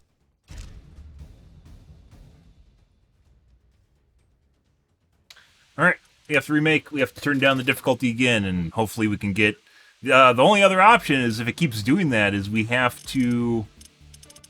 we're gonna have to add more time to the beginning till we can... we just basically have to tech up and go through, one iteration. I don't want to just skip, the beginning tech, but we might have to do that, so... And they will ramp up later on, but... I turned down damage factor too. That feels kind of gimmicky. We will first do enemy wave strength, and then we will do damage. I do want there to be a threat of us actually losing it, and if we turn down damage factor too much, it get too easy. Definitely feels like they've increased the difficulty of the mobs in either this expansion pack or basically since the last time we played a year ago. 6, or maybe not a year ago, 8 months ago. 9 months. So we'll try and leave the... I want to leave damage factor alone, but we'll see. If those big fucks come again, guys, I think there were less than the last... unfortunately, now we have to find a good map again.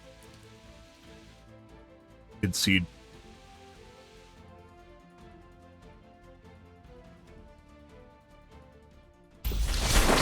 Rift jump successful.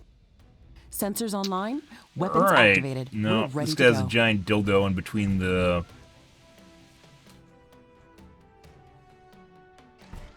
This is a blob, too. These caverns, I believe they crawl out of.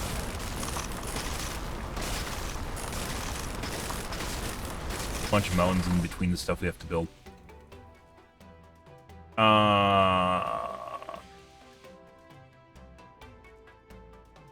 Next. Next!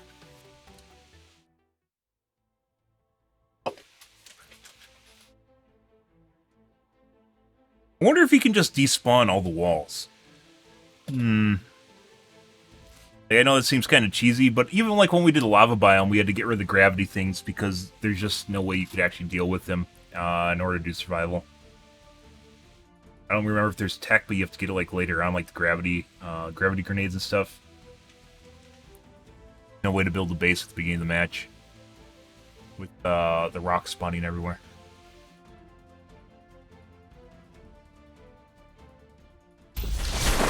Rift jump successful.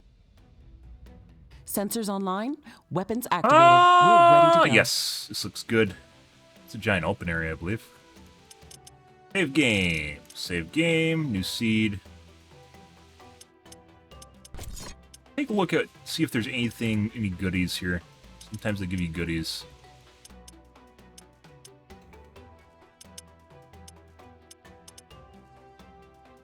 No goodies, guys. Alright, well.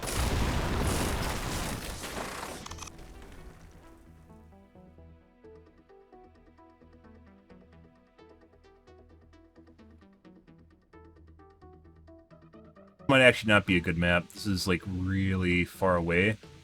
And this is too close to the mountain here.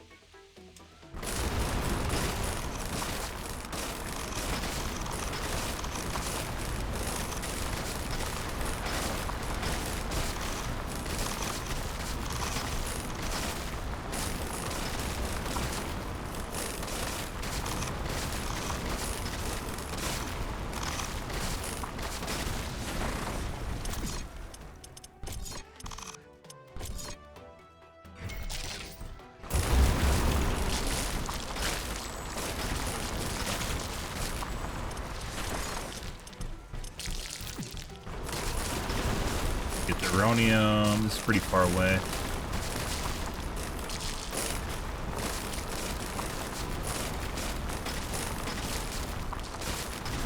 Carbonium do we want? I think we want the one north. Can make our base long and slender though.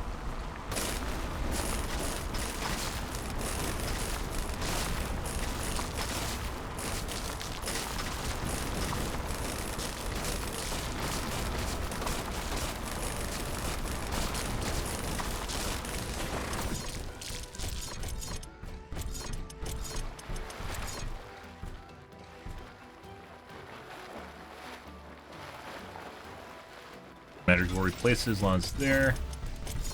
Alright.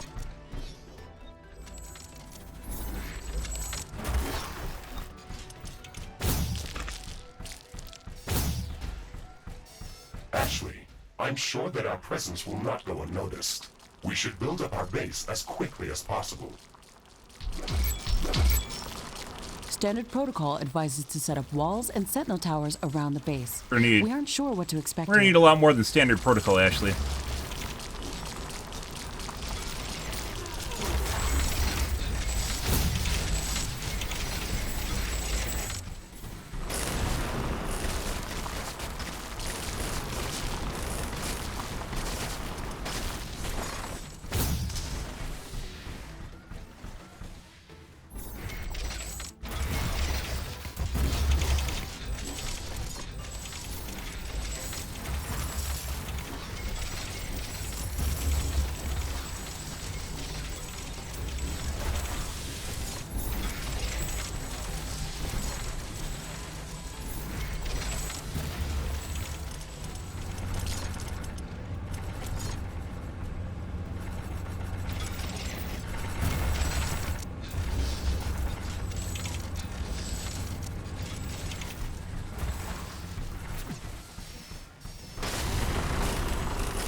Be rough.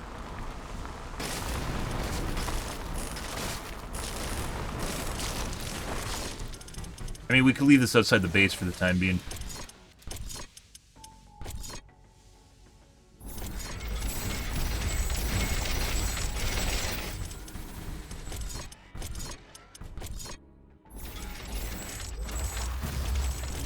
Ew.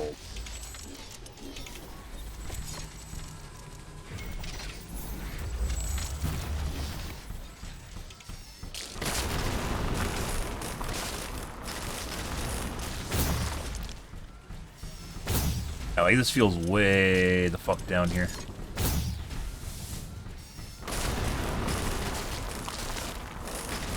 Doohickey.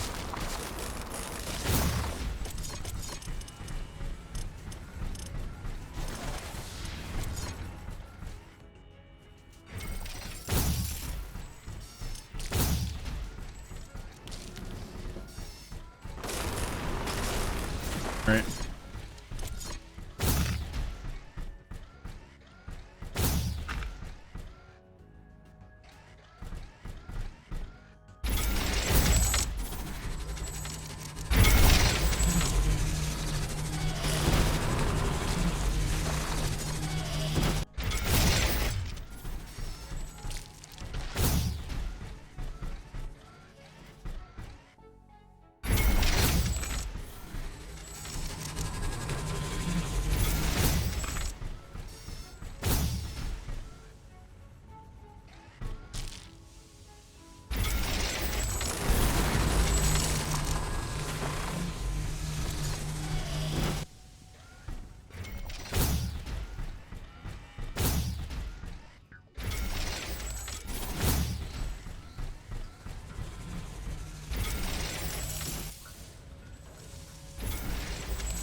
Fuck off, rocks.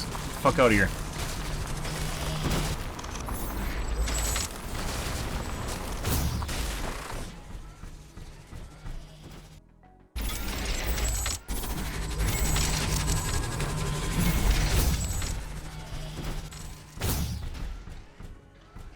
Okay. We still have more area for carbonium mining or carbonium power generation, guys. Sucks so much dick. Plant biomass. I have no plant biomass. I have 4 plant biomass. Maybe the units drop more.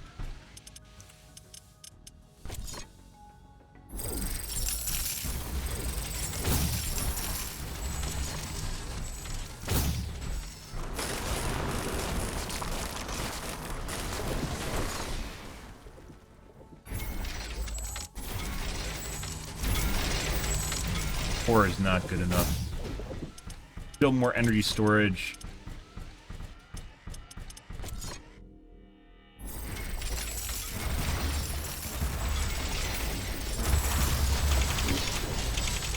AI.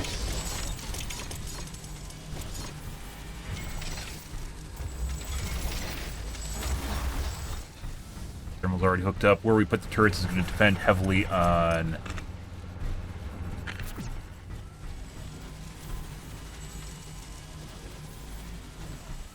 where the wave's coming from.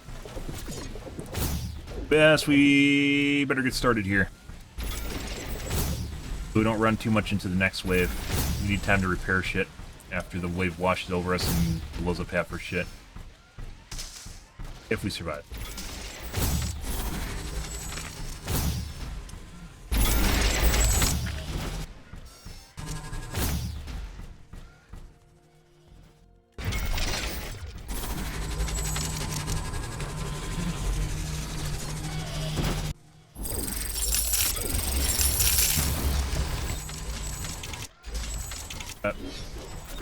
Alright, well, let's upgrade. It's 210. North. Headquarters upgrade in progress. Maybe This from the will attract west. a lot of attention. We should reinforce our defenses as much as we can. Things are going to get very hot very soon. Alright, well.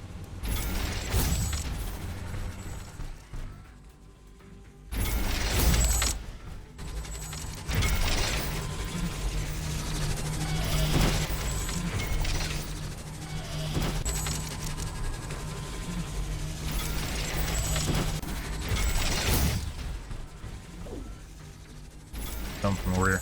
So I think the whole reason those mobs exist is because they're like excavators to burrow out all the garbage here.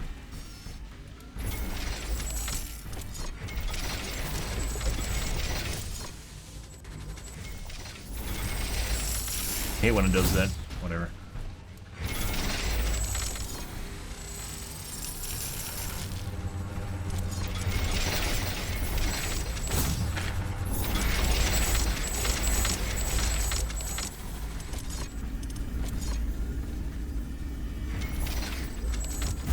Ah, Aronium! Reared its ugly head. Oh my god. Too far, guys. It's too deep. That's what she said. Whoa!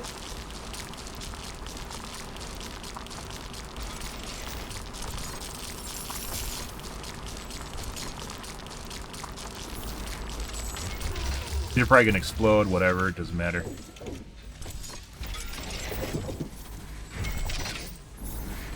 Still an issue? Mainly gonna be attacking from up here.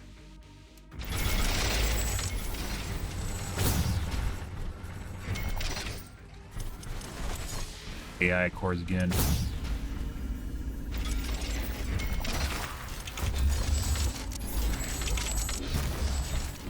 Daytime when? Soon.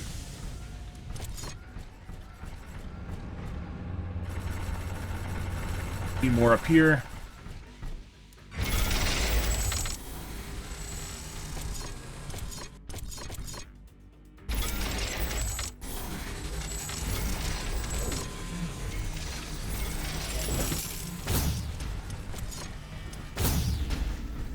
Goes. Sun power go. We're still negative on energy apparently. Is that with sun power? Kinda looks that way. We are very negative on energy. Well, we'll see how our turrets fare. Is there any other way to build more energy? There, I carbonium? estimate a few thousand creatures running at our base. They are very close. Prepare yourself, Ashley. Nothing here. We've made all the preparations that we could. I guess we could Let's build go down out here and in meet them. sacrificial buildings.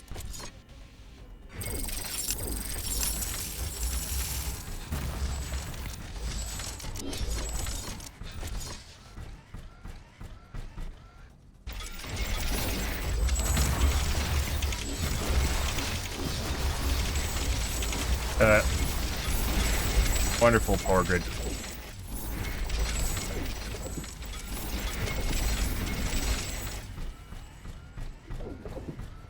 Ah, there's a lot of those big fucks again, guys.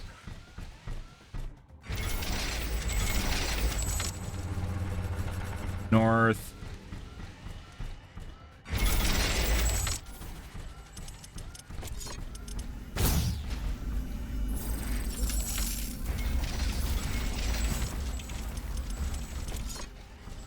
Negative on power again.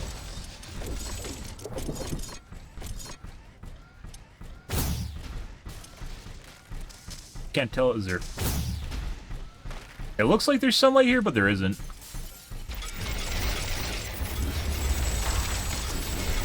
It's gonna be a building strat, guys.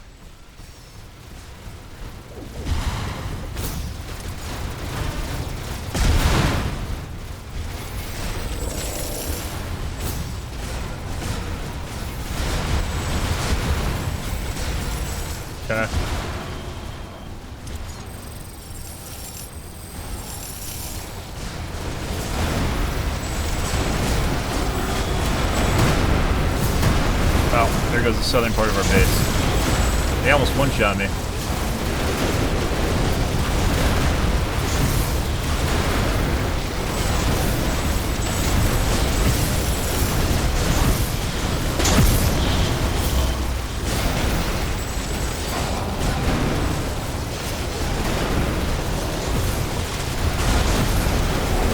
Oh my god. I hate the power grid in this game, guys.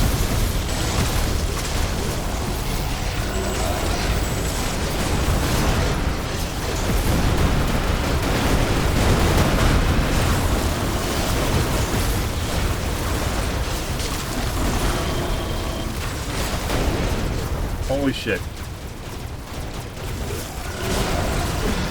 So we almost beat the wave?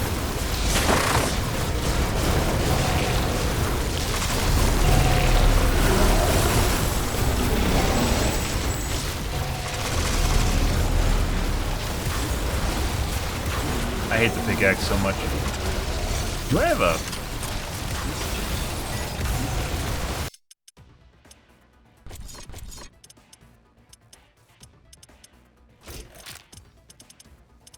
Yes. Much better.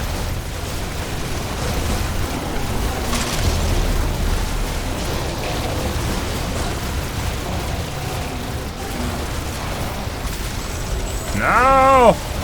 Fuck off! Oh god. But apparently when your main base explodes now, it blows you up too. So this is on easy. Well, not easy. This will easy, buy but... some time until the next attack. So they are sending less of the rhinoceros things, but there is still a shitload of them. Is there any way, like, I don't want to keep remaking the map. Difficulty.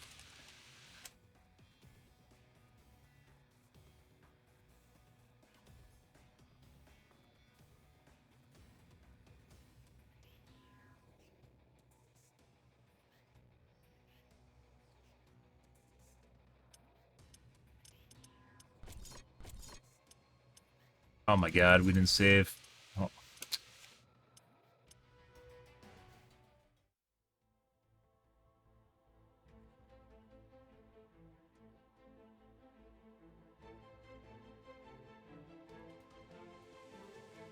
So even on easy, we can't completely get rid of them.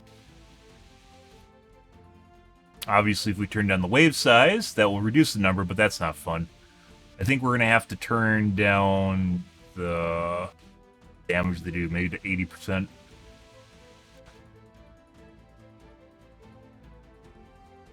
Take the edge off.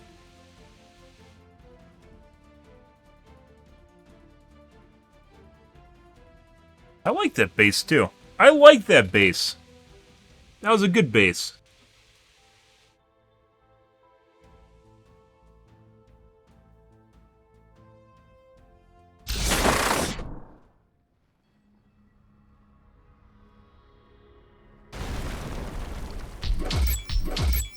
All right.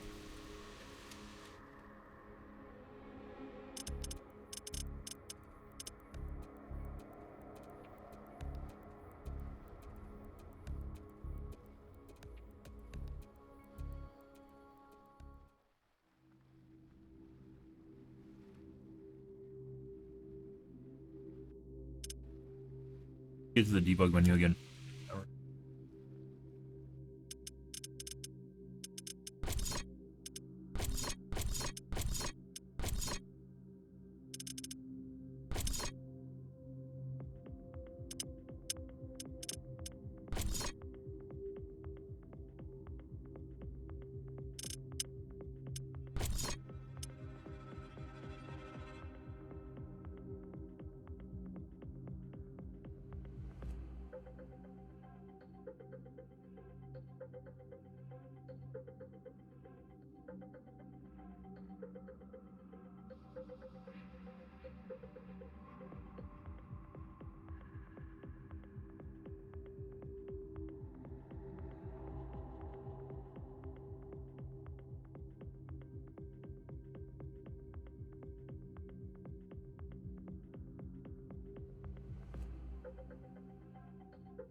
Energy walls have great HP regen instead of a dot. The thing is, like, even though some of these changes sound good, depending on how they're balanced, they could just... The reason we don't do mods like this is because they usually are insanely fucking OP. Not everything's balanced properly.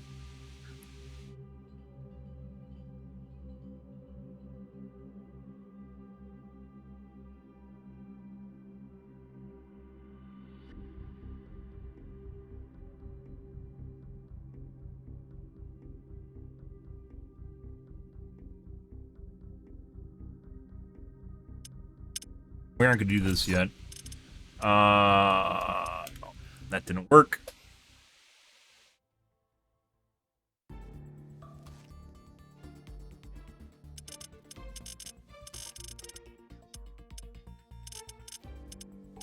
Easy.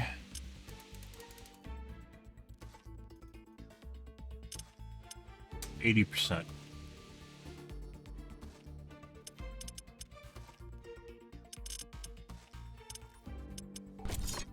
Caverns, those fucking rhinoceroses, guys, couldn't get rid of them. Sometimes with turning this wave difficulty down, you'll get to the point where you won't get them. It could be due to the amount of time I have at the starting, like they ramp up to that point, and just get them. Or if I have an earlier wave, they won't do that. It's entirely possible.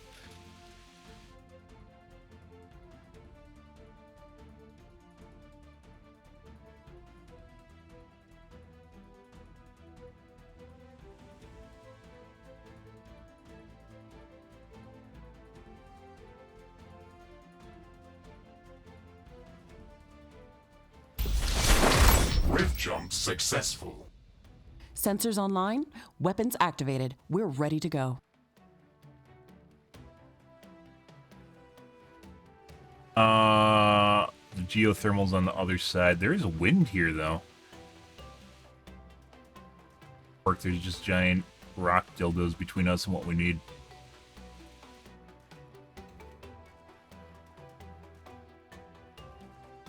Next.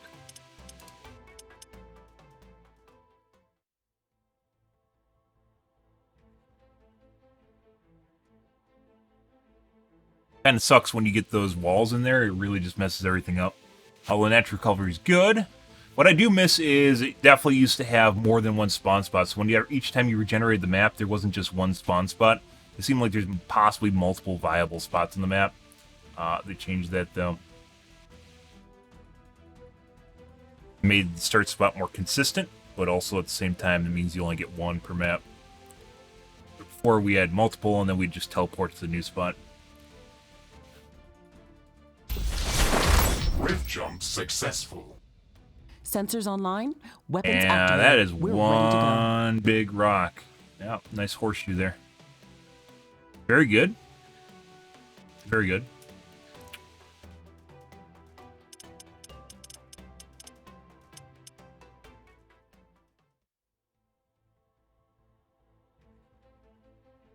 And I even think a horseshoe would, in what we're trying to accomplish, I don't even think rock formations will be possible.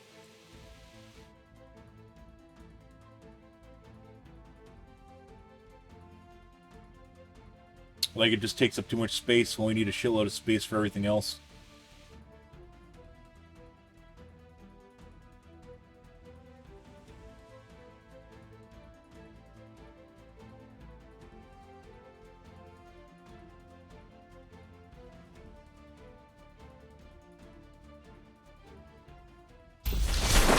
Rift jump successful.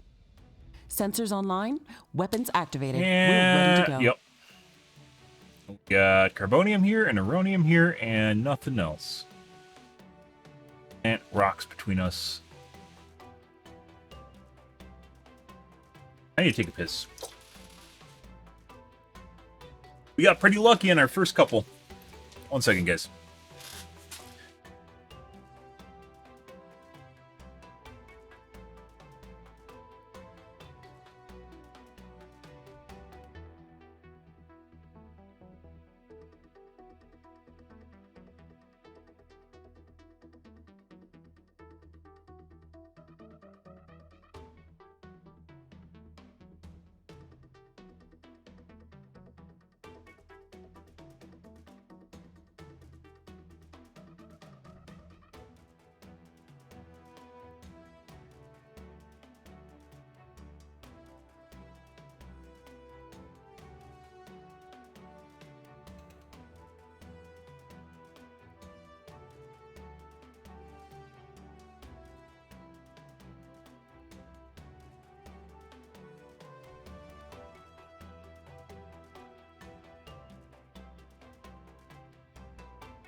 Next map.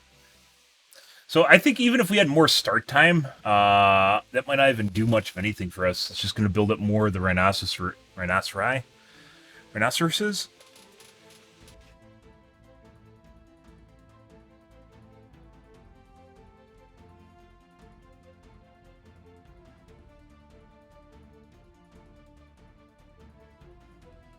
Still uneasy. Which kind of makes me feel bad, but based on what we're getting fed here, not so much.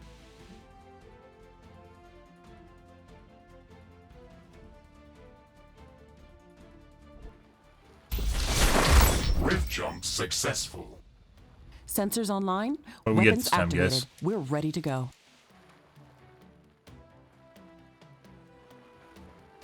Nothing. Another giant mountain between me. Maybe it doesn't even matter if we have a map this big, because our resources are turned up anyways, so we don't need to really scavenge. Not like you really can scavenge anyways with this high of difficulty. My map might actually just be making things more laggy, maybe. It take longer to get your base. That's kind of nice.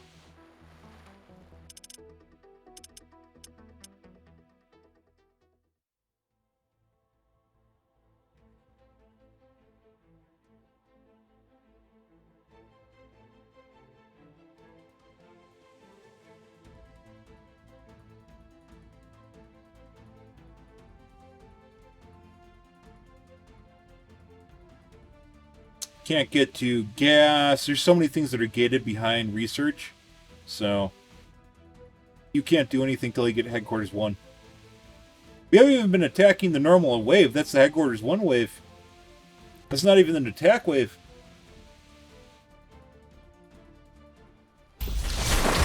It could be that wave is special too. I don't think so, because it's pretty sure it's decreasing based on the difficulty. We're ready to go. What do we got? Nope. They're giant mountain.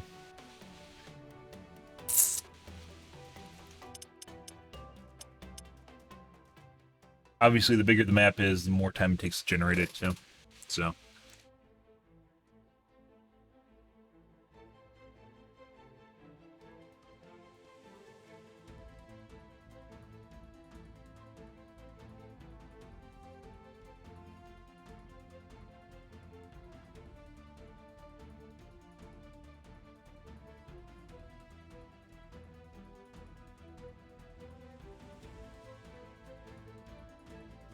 Good. Happy Satsang, guys. Hope you guys are having a wonderful evening.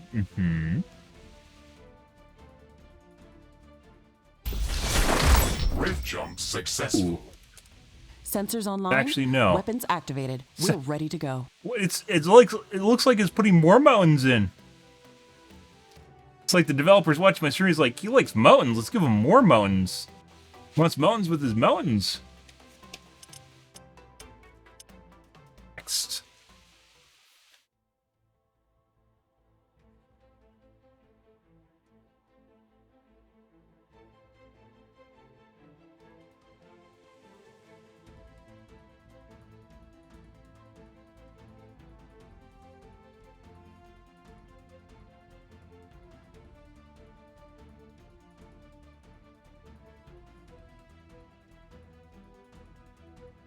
Next game. Oh, good. Good.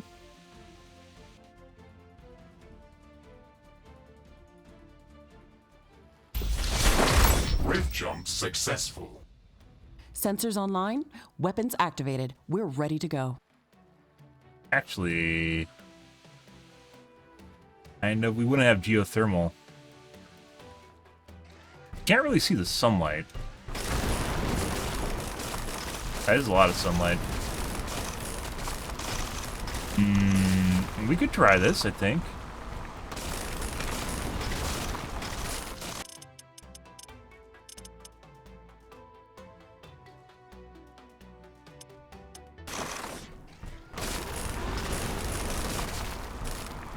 That is a lot of sunlight.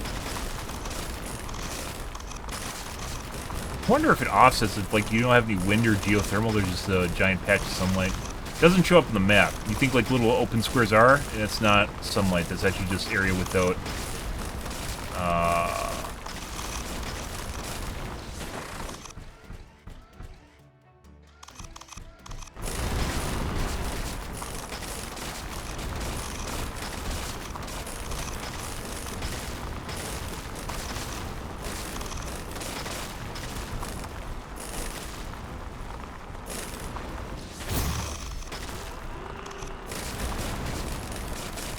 Rocking it.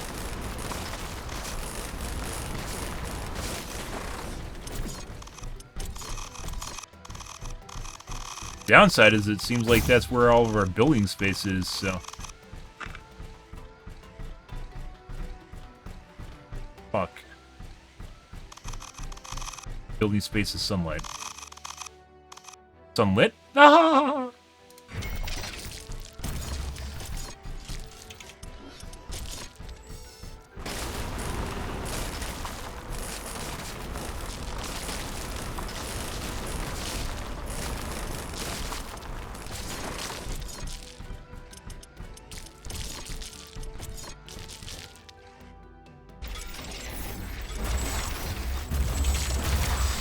Ashley, I'm sure that our presence will not go unnoticed. We should build up our base as quickly as possible. Maybe you have Standard to... protocol advises to set up walls and sentinel towers around the base. We aren't sure what to expect here. Maybe you have to look for sunlight specifically in order to make this work.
May not have enough base. Once again, having the mountains it's a huge deal. The mountains in the way is a huge problem.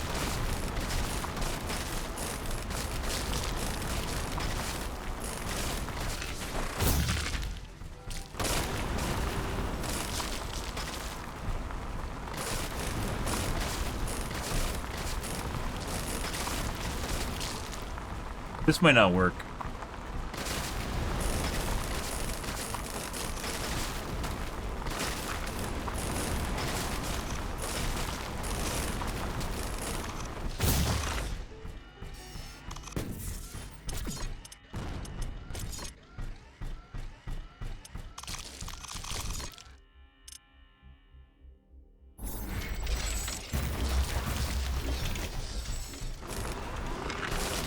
Like, we spread out to the east here. Then we have Aronium in the way.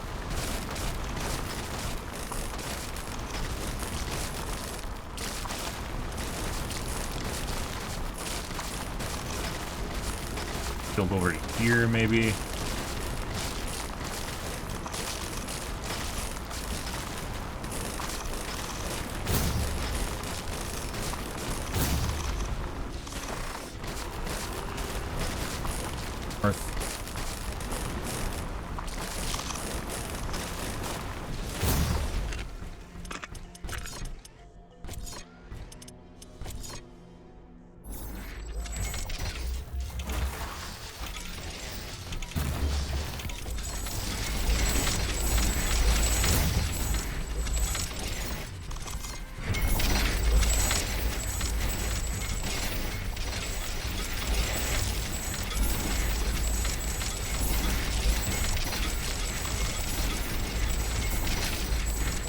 Pretty like power connectors, guys. Oh. Actually hurts performance too. Having a bunch of little shit like this all over the place hurts your performance. That's usually not what fucks the game for me, though.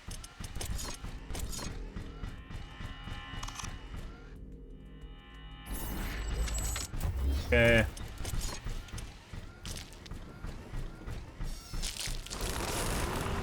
Might still be too close. Oh. A huge chore moving your base after it's made, though.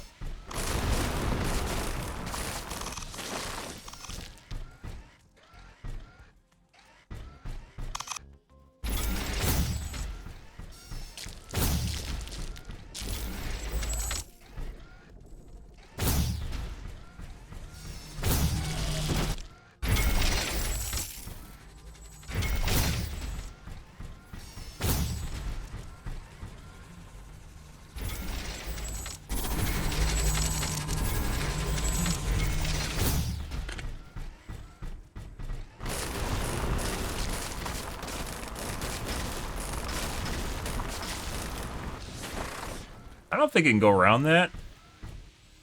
Hope they can't.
Yeah.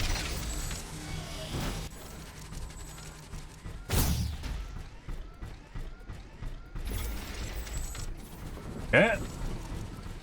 Alrighty. Power storage nowhere close to full. What time is it? 1:30.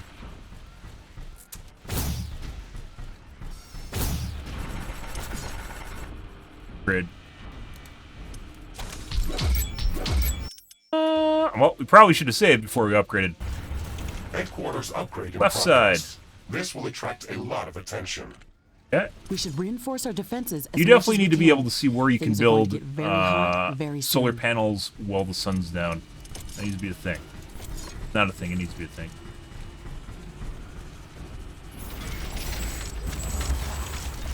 Okay.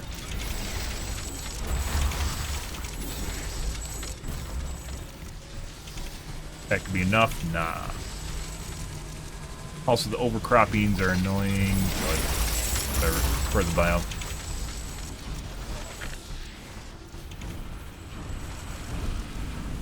Alright, we'll see what we can get for generation and energy in the morning.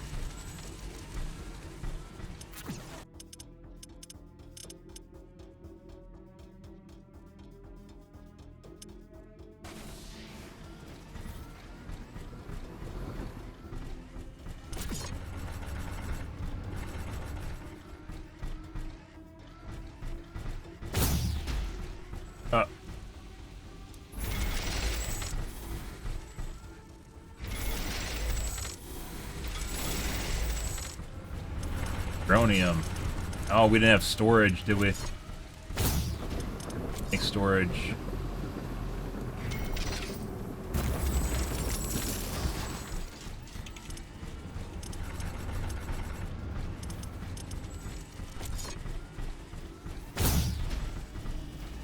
I don't know where I can put this. Here? Put away. And we're zeroed out on energy. Well, we get to see how much sunlight we can make in the morning.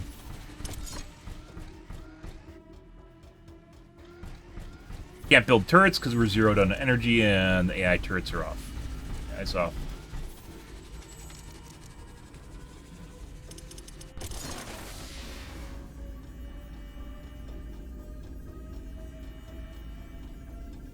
And anytime. It's 7 is when the sun comes up. Literally can't do anything. Yeah, I could do some mining.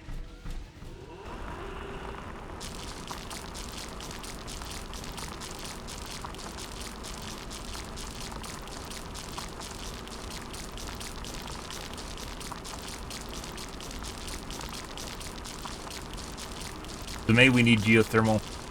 I don't know. This is a really big spot of sun, though. That last map, we made a shitload.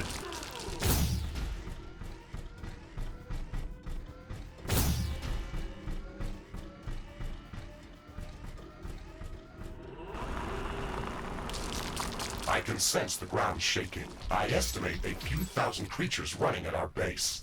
They are very close. Prepare yourself, Ashley. We've made all the preparations that we could. Let's go out and meet them.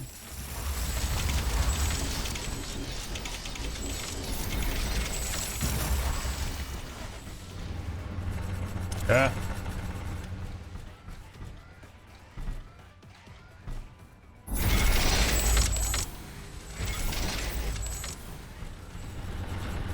And no storage.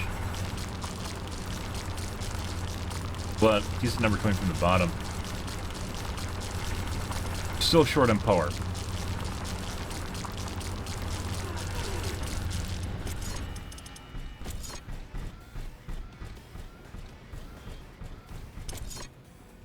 He's producing 20 a second, so geothermal is effectively 10 of those.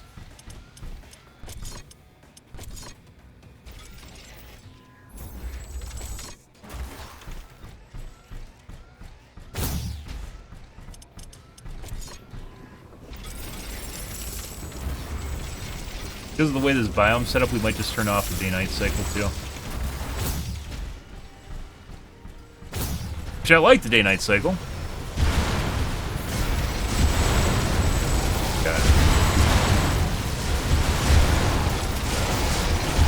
Shoot a little too late, guys.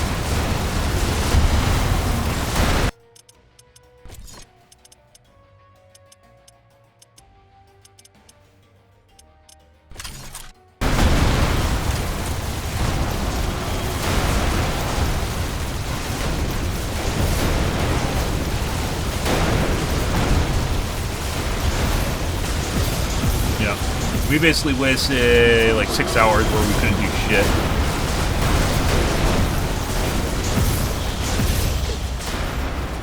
So there's still a shitload of the... Oh, I mean, there was going to be a shitload of them. I wonder if this is just because of the HQ attack wave.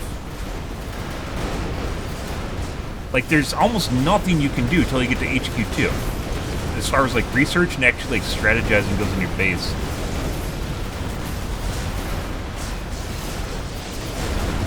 Yeah, so another dud. We're going to turn off the day-night cycle. I think for this map we have to. Because of the limited ways of generating energy. Starved. And even with the geothermal, I don't think that would have went that much better. That'd be 10 panels that are on constantly. And, like, the sunlight's a rare resource to begin with. The wind things never spawn anywhere close to us. Something's up with the wind,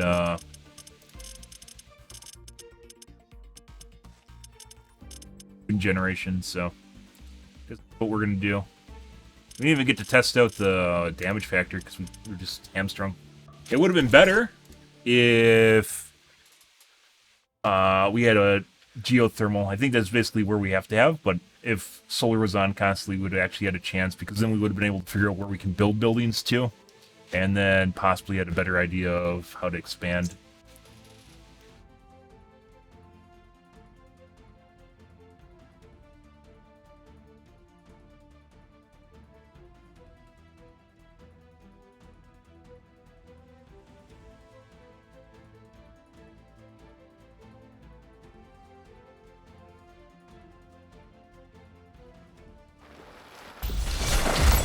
jump successful. Sensors online. Weapons activated. We're ready to go. We don't have a geothermal. Oh, we do. I'm actually standing on it. That works. There's wind building here. Is wind shit? That's way south. I don't think we have enough building space.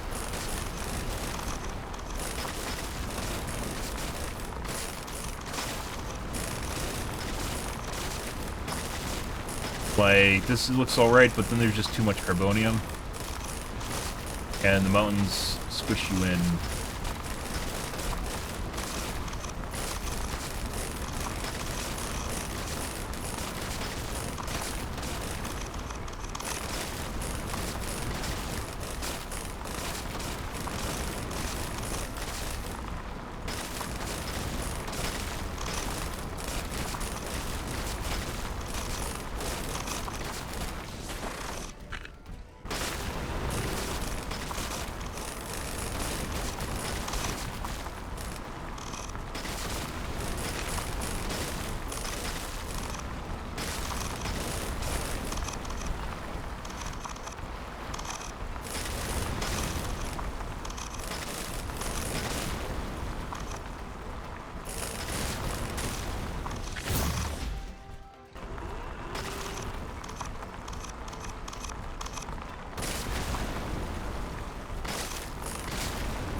Next.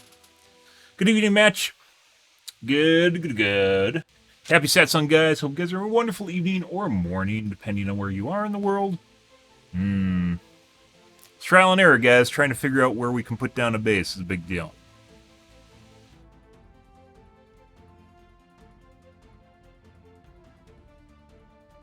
Like I said, I almost kind of miss the old generation. Good evening, Edwin.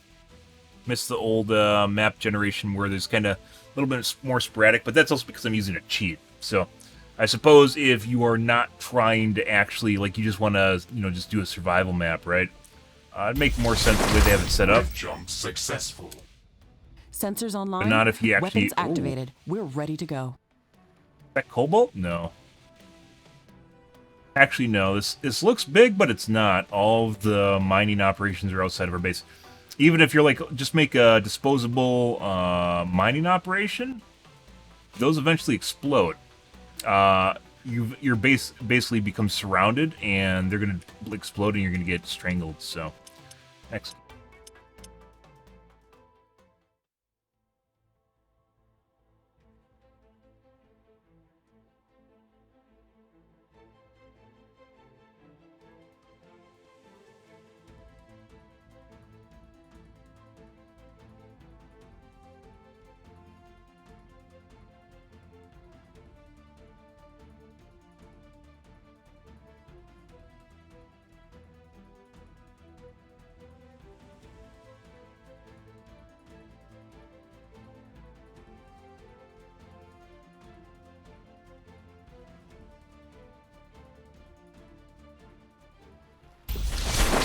Rift jump successful.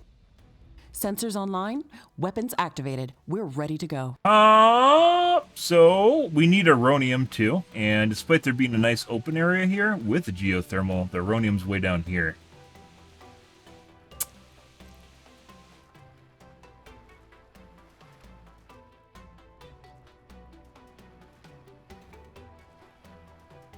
No.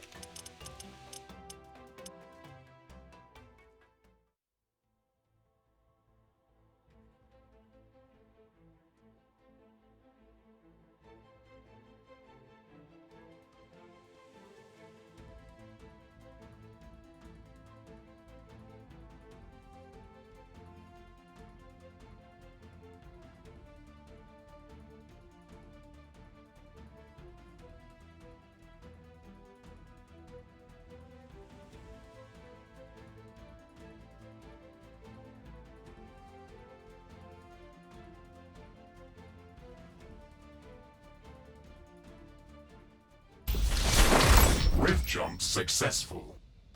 Sensors online. Weapons activated. Oh. We're ready to go. take a look just to see, get an idea of how space is in here. Actually, maybe. On the map, it looks like this is tighter than it is. Actually, maybe not.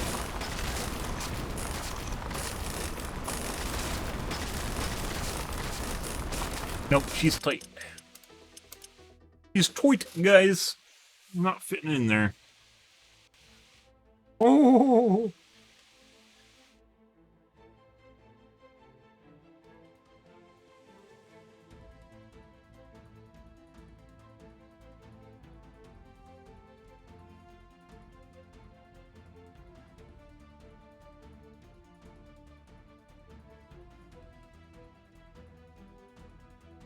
Smaller map. I'm debating on changing the map size, but because now, like, I use higher resources anyways because it's next to impossible. Even with the new husk system, it's next to impossible to build an outpost base. Debating on turning the map size down because I already have, like, higher amounts of starting area Sensors resources, online. I guess. Weapons activated. We're ready to go. All fucked up.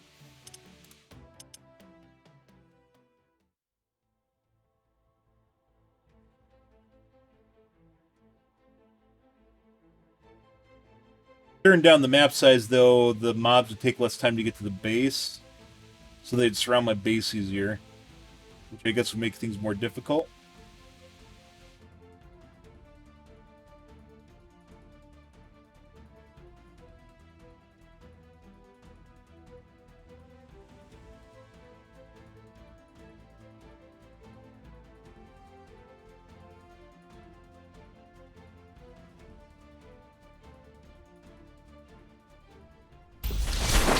Rift jump successful. Sensors online. Weapons activated. We're ready to go. Oh, it's split up by mountains between me and the Rhonium.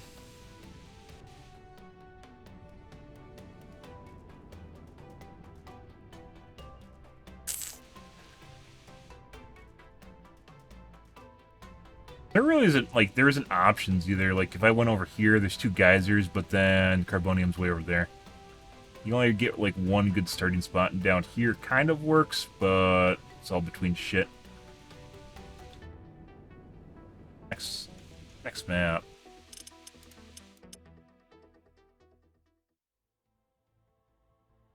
A Carbonium and a Rhonium next to each other, and hopefully a geyser.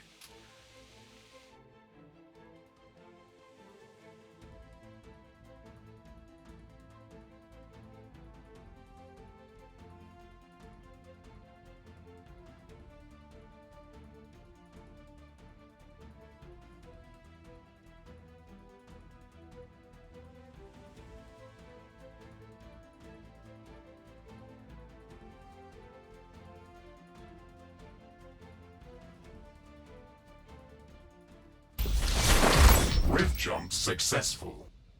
Sensors online. Weapons activated. We're ready to go. Oh. You got Cobalt, though. That doesn't matter if you don't have Carbonium and Rhonium.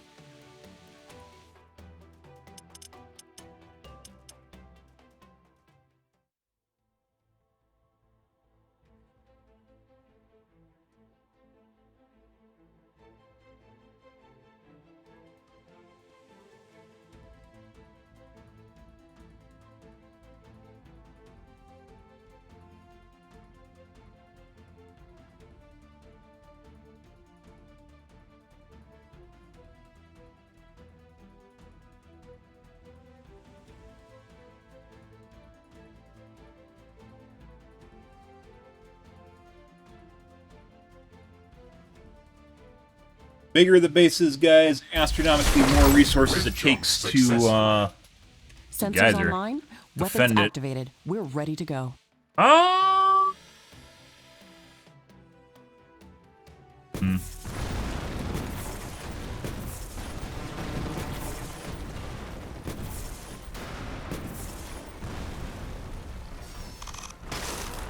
Speak.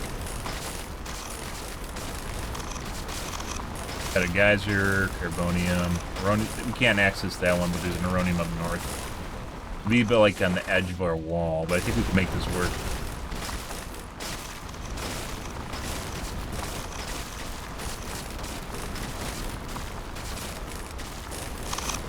That is annoying.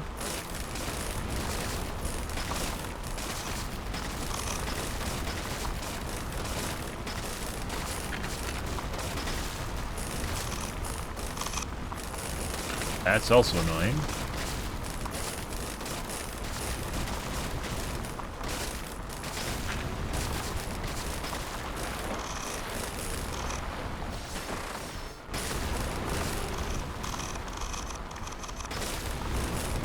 Do we have any daylight? Way on the edge. Here? Far south.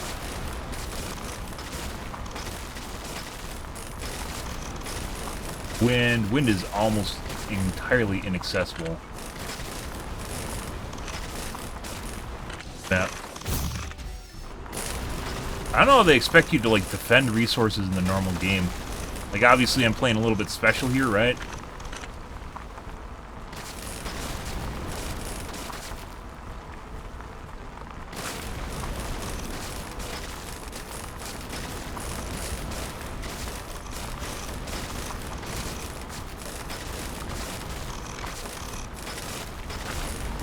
Ashley, I'm sure that our presence will not go unnoticed. We should rigs. build up our base as quickly as possible. Okay, this here. Standard protocol advises to set up walls and sentinel towers Alright, I'll around give the this a base. shot. We aren't sure what to expect here.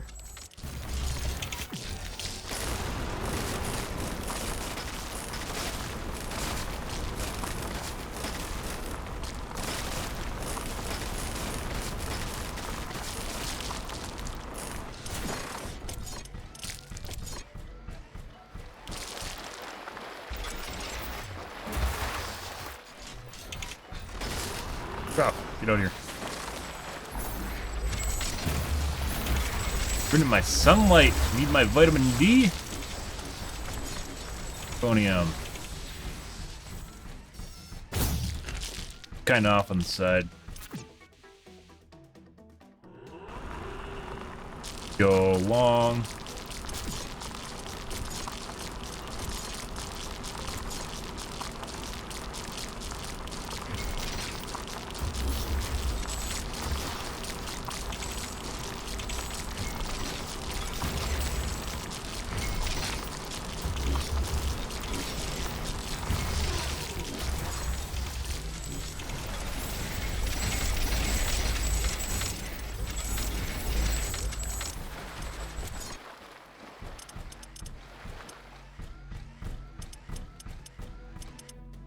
We don't technically need energy storage because there's no sundown.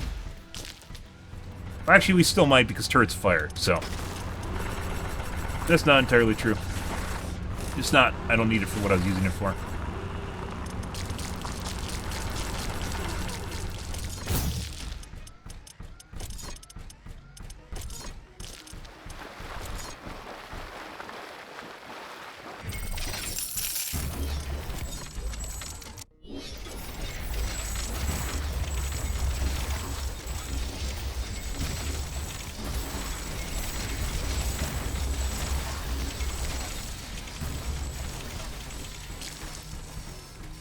Okay.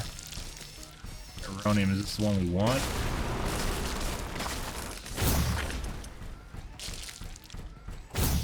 Might use the bottom carbonium. This is closer.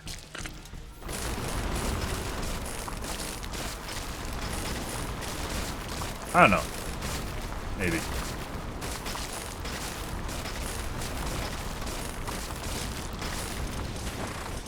Build storage. Solid storage.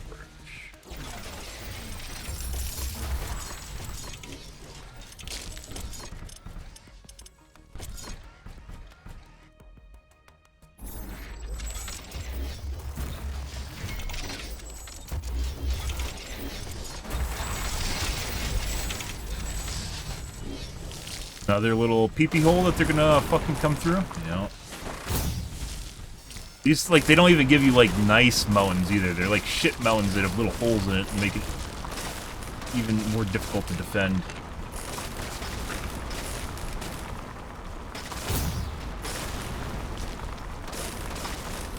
Wind.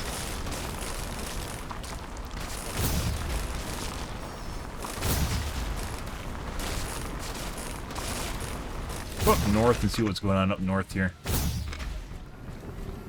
We have to defend the Aronium. We're gonna have a long, slender guy. Rectangle. Carbonium go to over here.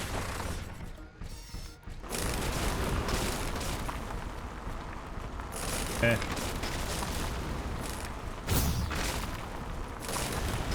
We have to use the defense, or we have to build... Let's see where it goes. I think we have to build above it. If we build across here, it's going to come into our Aronium mine. Fuck you. Yeah. Pretty sure I could use a council command to get rid of it, but...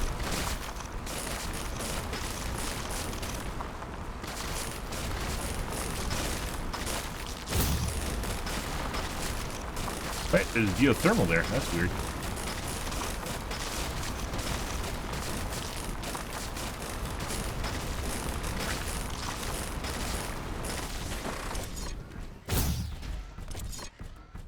Just far enough up where it's going to fuck up our defenses. Like, if it's level here, we could build to the side of it, or above it. It's not.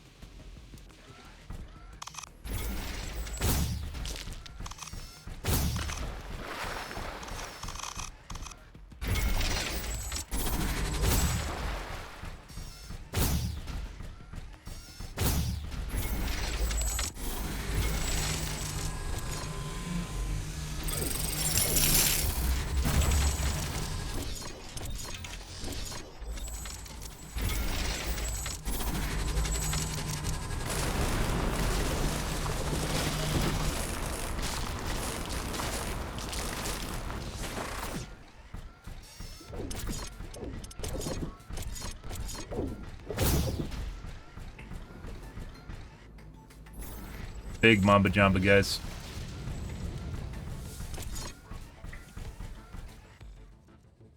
Which is probably going to bite us in the ass.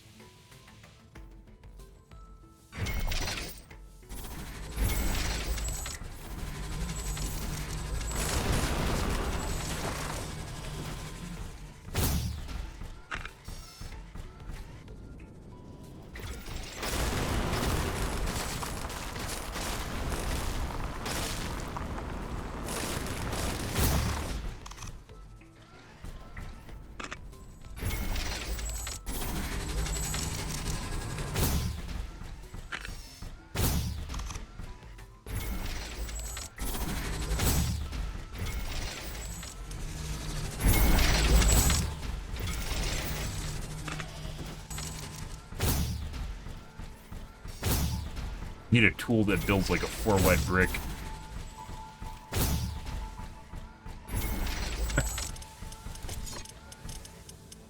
Everyone needs to do that.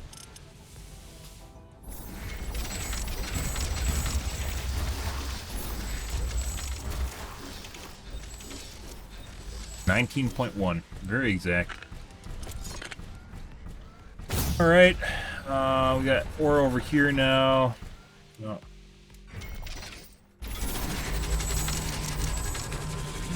The thing is, like, I build shit over here that can't defend, like, anything.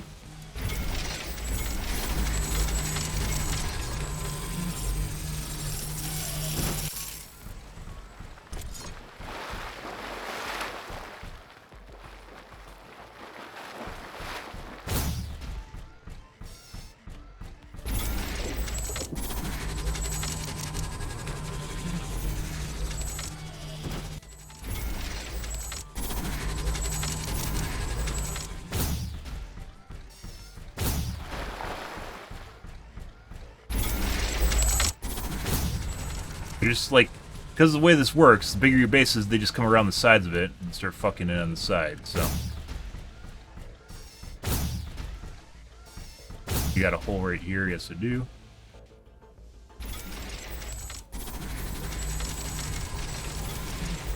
Like, all this is kind of pointless until we get,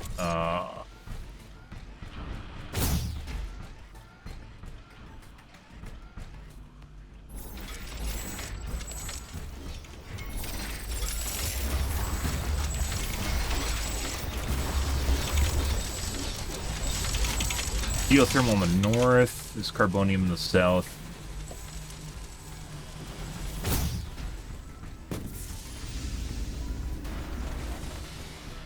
I mean, I guess. Shot, guys.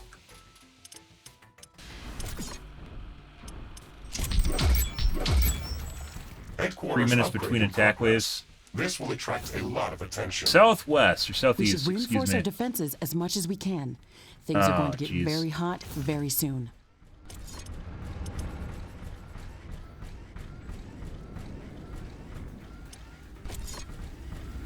Our base, I think, I mentioned before, I'm pretty sure our base is just spread out too much.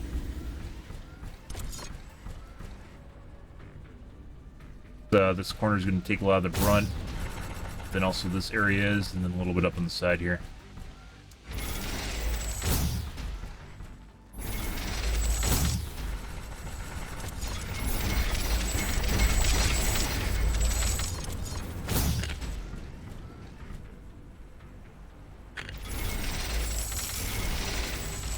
I wish the game wouldn't overwrite your,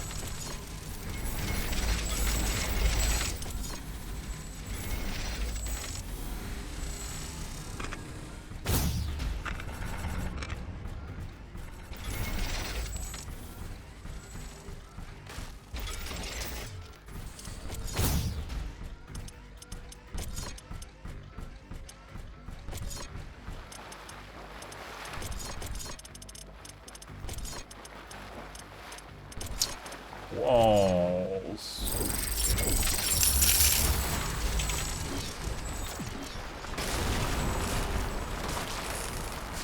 Probably gonna explode. Another reason we should build some power storage.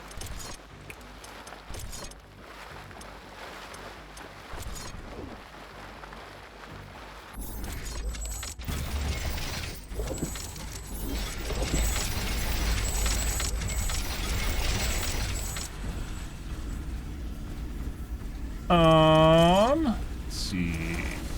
The storage.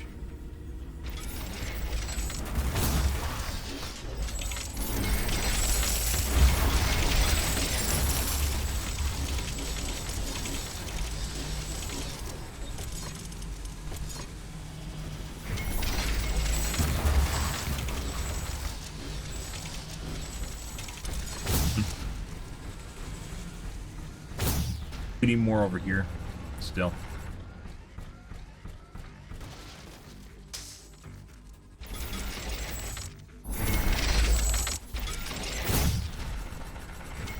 Pretty tight.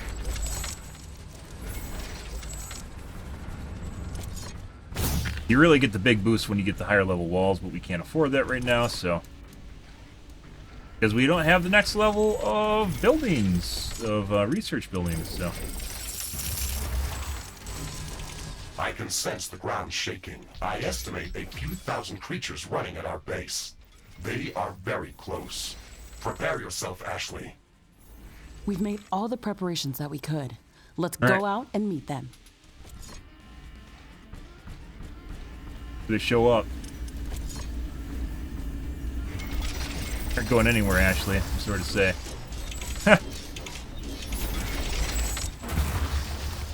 Oh, buddy, they're going up north. They're going north. Motherfucker! They just do too much damage.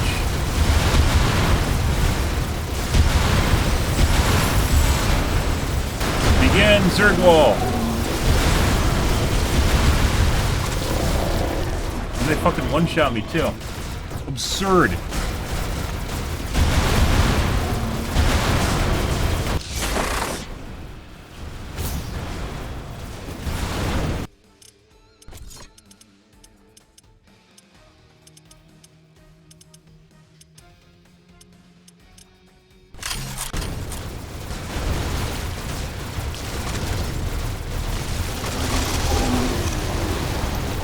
Oh, we gotta go to the southern wall. Who's got more of these big fucks over here?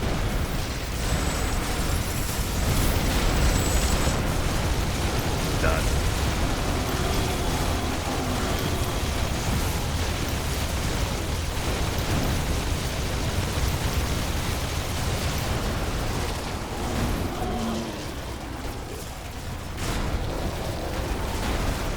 We might have to turn damage down even more. Not turn down wave sizes. Fuck that. Yeah. So I think this has a lot to do with this base just being too big once again. All their turrets are spread out over a lot of distances. They do too much damage. Base level shit's too fragile. No repair towers is a huge deal. That being said, these guys, each one of these like one-shots an AoE of wall. Just eats the AoE of wall. Okay, well this isn't gonna work. We have to make a smaller base anyways, so. That kinda sucks. We're gonna turn their damage down even more. Crazy. 80% would be enough. Let's go 60.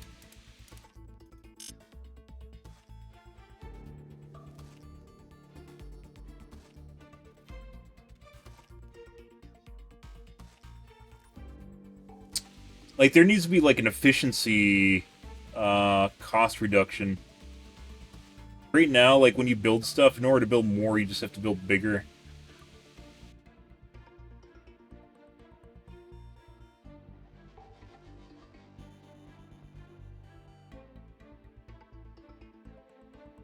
Turn down the side of the map, because this doesn't seem to matter, and it just increases the generation.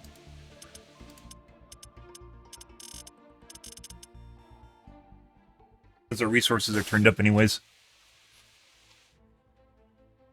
Good.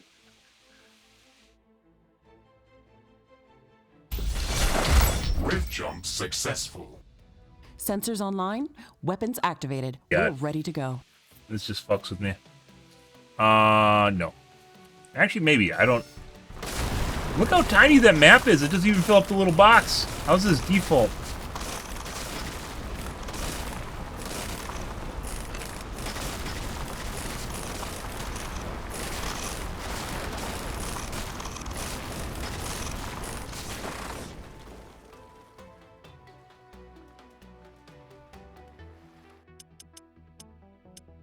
Okay.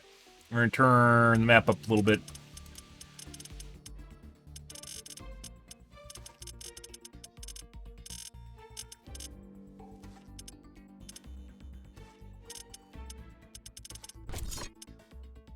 Eight by 8.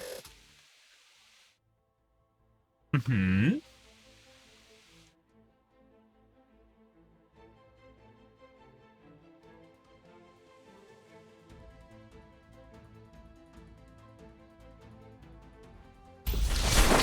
Rift jump successful. Sensors online, weapons activated. We're ready to go. Far south. And there, split. This isn't gonna...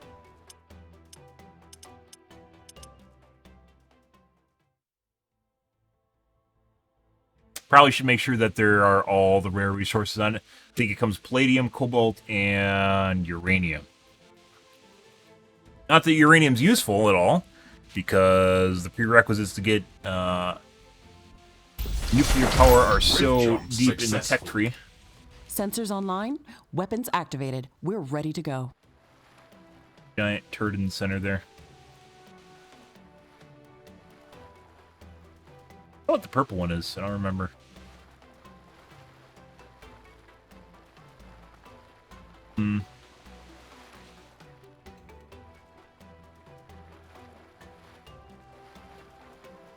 Yeah, uranium's too deep in the tech tree to be useful. Considering the amount of logistics. Oh, I didn't want to do that. The amount of logistics you have to jump through in order to get it to work in the first place, you need water. Water, and then you need 4 centrifuges on top of it, and then it's like a level 3 research or something. 4. Very deep. Rift jump successful. Sensors online, weapons activated. We're ready to go. Yep.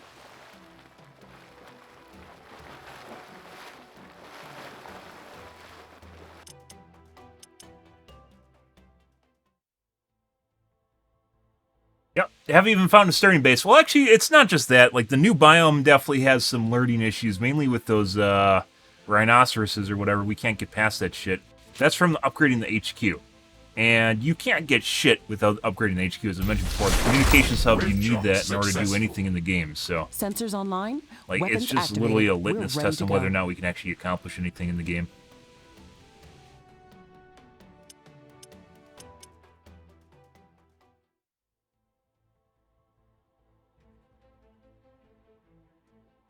We can build all those sentry towers we want. They chewed through that shit so fast.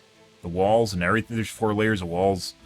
And each cleave like 3 layers of the wall. Rift jump successful. Sensors online.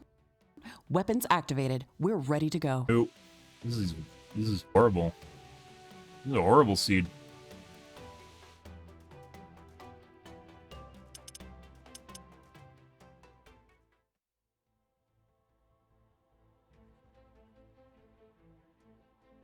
No safe place, guys. They come from all angles. We haven't done the jungle biome in a long time either. Potentially do the jungle biome. It was like one of the first 500% I did. Successful. I'd rather Sensors do the new online. biome. Weapons activated. We're ready to go. No, there's a giant rock formation in the center.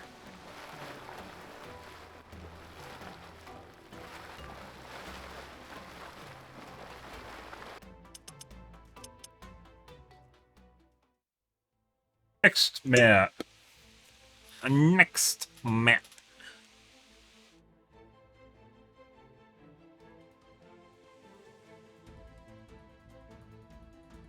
Good. Good. Rift jump successful. Sensors online. Weapons activated. We're ready to go. Oh, Whoop. These are really close to the edge, though. Like, the problem is if I butt the wall up right here, is then we don't have any room for turrets. We've been in this scenario before. A lot more Ironium on this map. Look at this.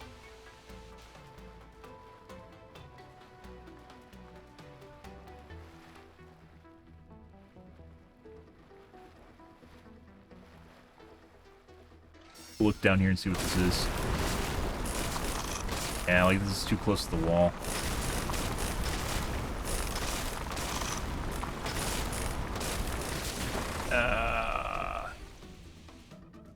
B.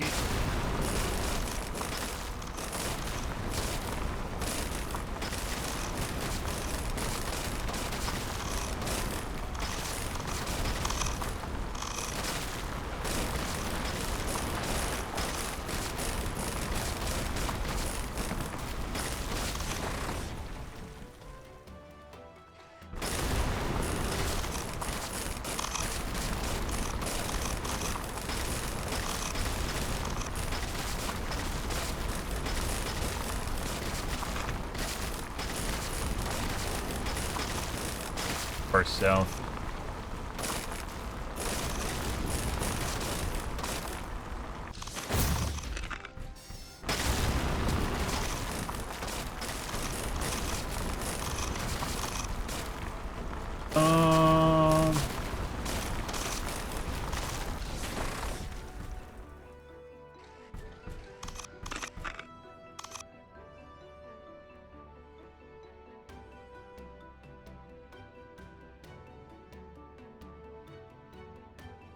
Ashley, I'm sure that our presence will not go unnoticed.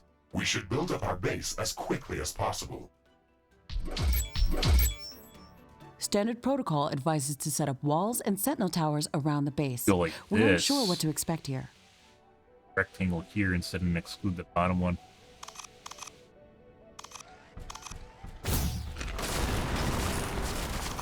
I guess we need to figure out where our sunlight is too. That's a big deal.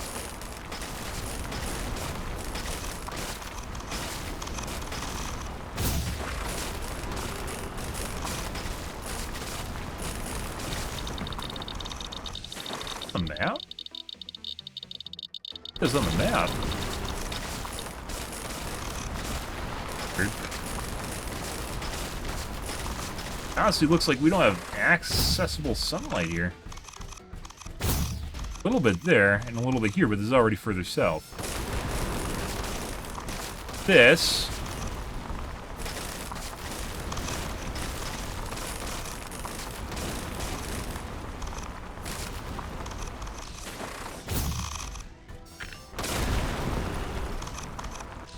Yeah, so in this area here, we don't have sunlight. Got that little splotch there, and that's it.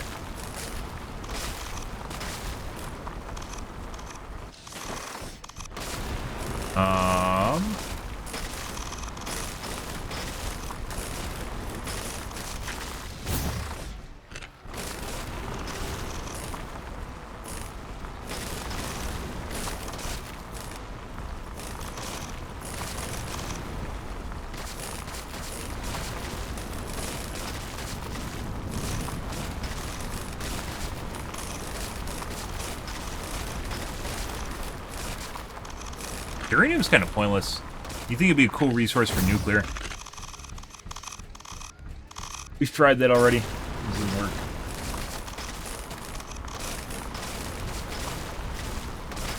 A lot of sunlight here, but this is too far south.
Oh.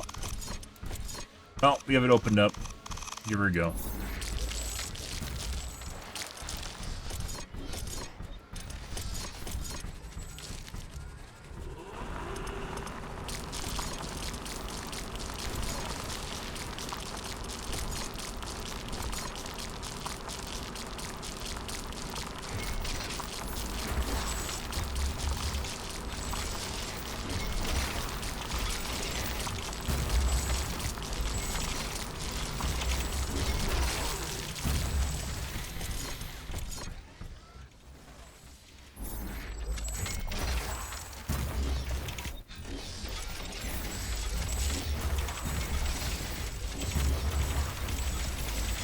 We can't just, like, not have working sunlight either. It's not, like, it doesn't work that way. Can't just go, well, I guess we just won't have sunlight.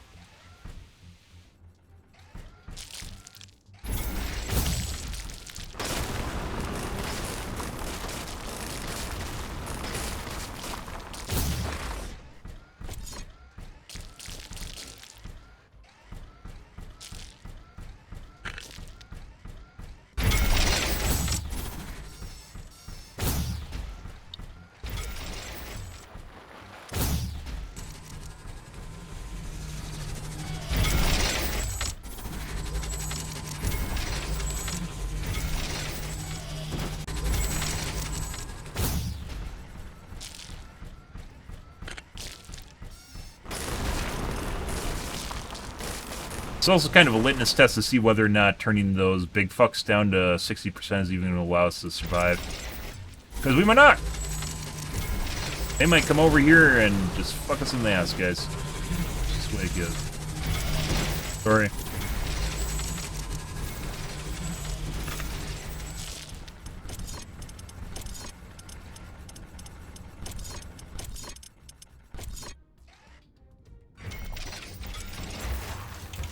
Lots of rhonium, which doesn't matter.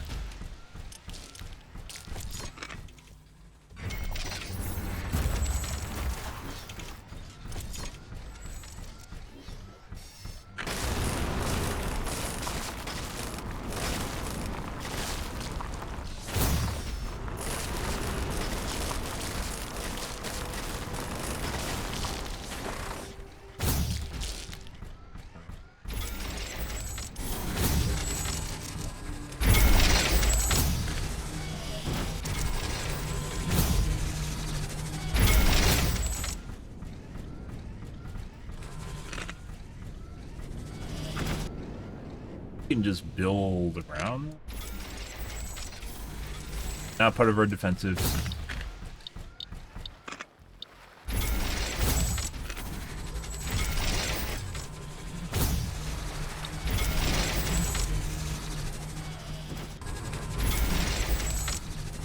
Such is life.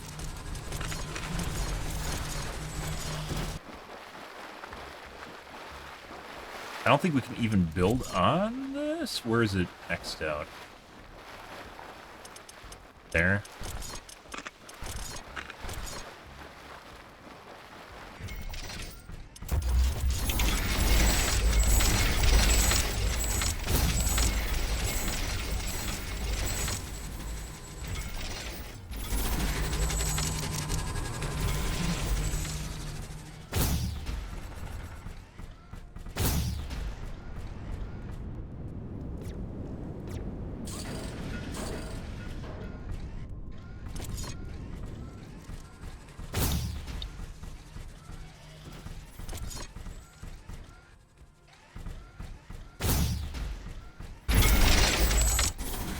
You might want to bump this out further. We're going to wait on that, though. We'll see what happens here.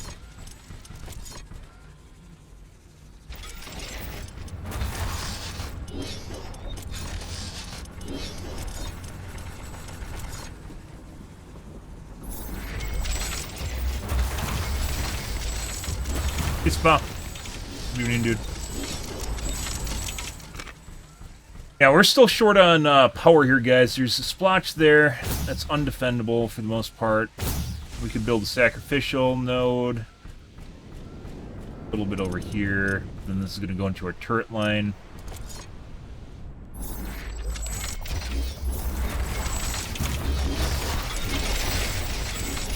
Fixed.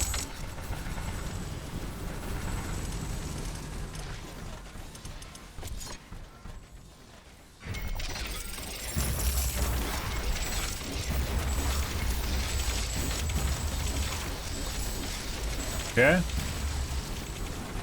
610. I guess we'll start the attack wave, and then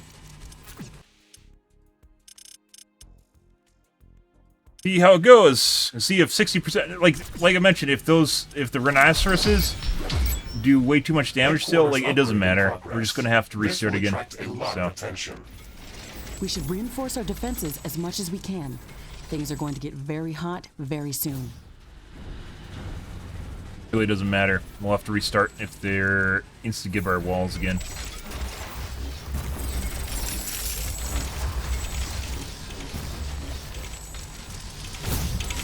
Bronium, please.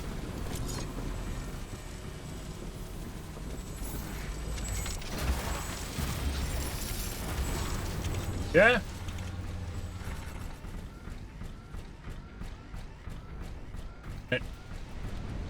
I don't even think 4 is... It's really... It's just going to depend on how this goes, so... There's only so many walls. Those things have an AoE cleave. There's not much you can do against that unless you have stronger walls. Or just, I don't know, less of them, but we aren't doing that. Oh, I don't... That's way outdated. I have a 7950 X3D and a 4090.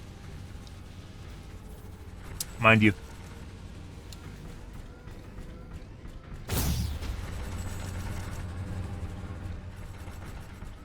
Okay.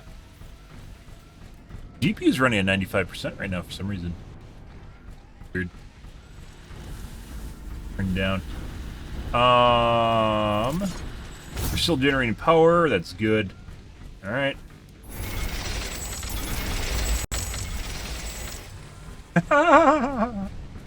Well, there's that. I'll see how... Oh, energy's fine still.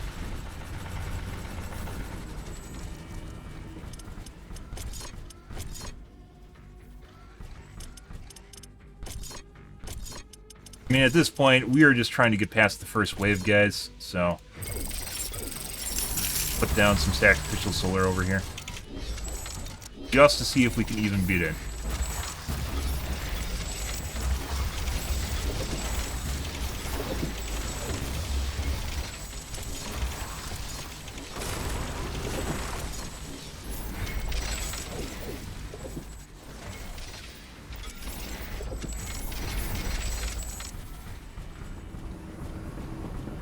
Yeah, no, this is just wait. This is gonna change a little bit here in a second. Just hang on.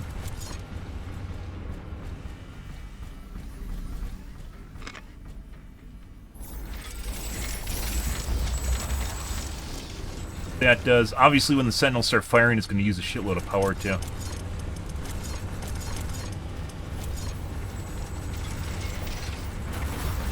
I can sense the ground shaking. I estimate a few thousand creatures running at our base.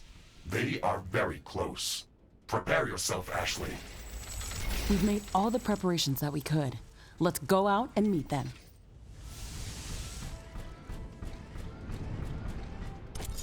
Even hooked. Okay. Is he even hooked up? Oh, they're coming around the left side. Fuck you. No. Even gonna fucking matter. Yeah, they're changing a bit.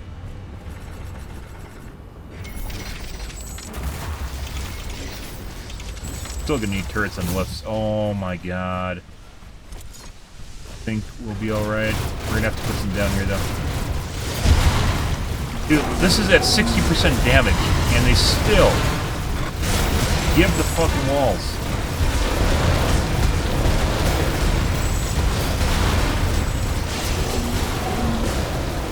I don't even think 60% works. They do too much damage.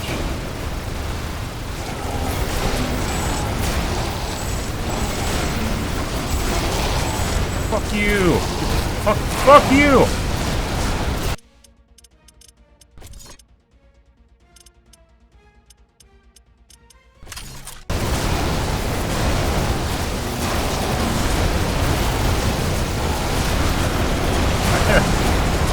Okay, and then they just disconnected the power. Wow. Even at 60% damage, guys, they still two-shot my walls. And like a lot of them.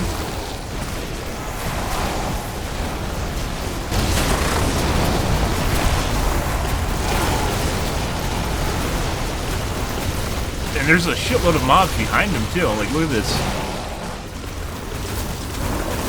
We need better walls.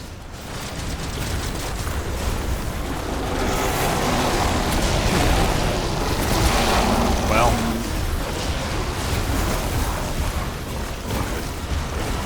Tiger lists are just insane. Threat neutralized. This will buy some time until the next attack. Yeah, we failed, guys.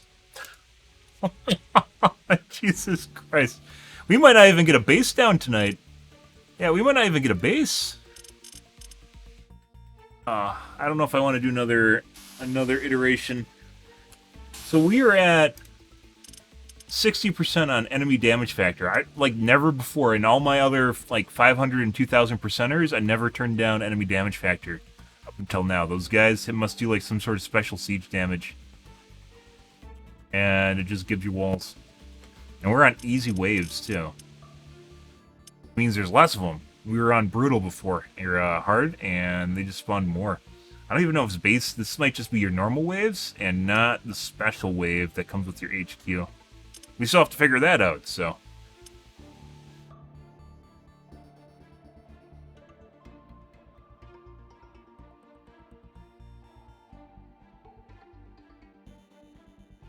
I like that base, too. That was a good base. That was a good base, guys. I don't want to keep turning those down because then it makes it feel gimmicky, but yeah, those are at 60% and those guys still ran over our walls. Took them longer.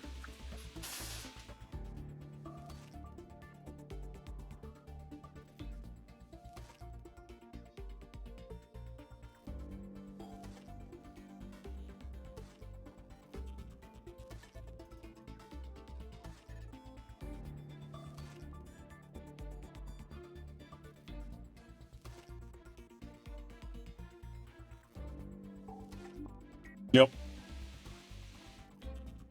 They're too damage spongy and they come too early. If that happened like later when we were like tier 3 or something, we probably could handle those with better turrets. But we can't with Sentinels. A lot of sentinels, too.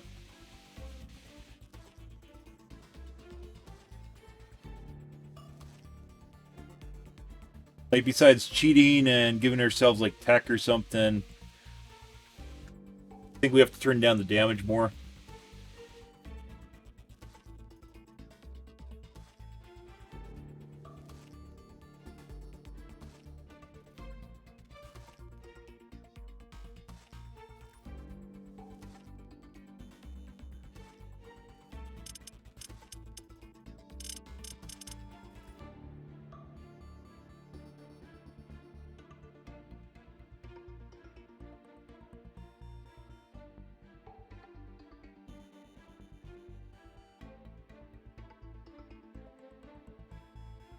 Like, the shitty thing is, like, even if you turn down the damage more, it's not the fact that they hit a wall and they do a decent amount of damage to it. It's the fact that they hit a bunch of walls. Yeah. I'm not rich. I just haven't bought a video card in 4 years, so. I had a 2080 prior to my 4090, which I got in 2018, 19. Yeah. I think we're going to call things here. He's rich! No. No, I'm not. I just saved my pennies for the rainy day when I want to... That was a painful, painful purchase, too. Holy shit, I've never bought hardware and felt so conflicted than when I bought that. You buy a 4080, and it's just like a shitty 4090, so why would you stop there, right? In order to get a better deal, you'd have to get, like, a 4070. And even then, like, XTX would have been a better choice. Much, much better choice, but... Painful purchase. That hurt. That hurt my soul buying it. And I honestly don't even want to think about buying it anymore. It's just something that happened. Alright, I think we're going to call things here tonight, guys. So we did not establish a beachhead, unfortunately. It's work in progress. This is just taking longer than normal, mainly because of the variables. Those rhinoceroses are something new, and they're very good at fucking your walls up. You think they would just, like, scale them up later, but they don't, so. Yeah. Alrighty, guys. I'm going to get out of here for this evening, guys. If you are new to the stream and you enjoyed the bullshit, enjoyed the fun, you enjoyed my failed attempts at building a base, make sure to follow button in the top right-hand corner.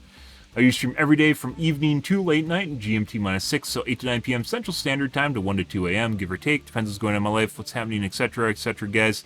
I'm out here for this evening, guys. Tomorrow will be more of Riftbreaker. Yeah. Yeah, we'll see how it goes, though. I don't know. We'll probably get a beachhead done. It's interesting, because this is our first wave. This is the HQ wave. And we still can't get past it, so usually once we get past that, it's like breaking the dam, so to speak. So, once we get tech, you can start making strategies and shit. We can't even do that yet. This is like it feels honestly like you should have like a communications level 1 when you first start the game. It should just be something you can do. And you can't do that, so... Also, my stream time has been pushed back probably about 2 or 3 hours now, so... normally I don't stream till 5, but... So... Alrighty, guys. I'm out here for this evening, guys. Thanks for watching my streams, as always, and I hope you guys have a wonderfully fantastic Saturday night and Sunday morning. Have a good day, guys.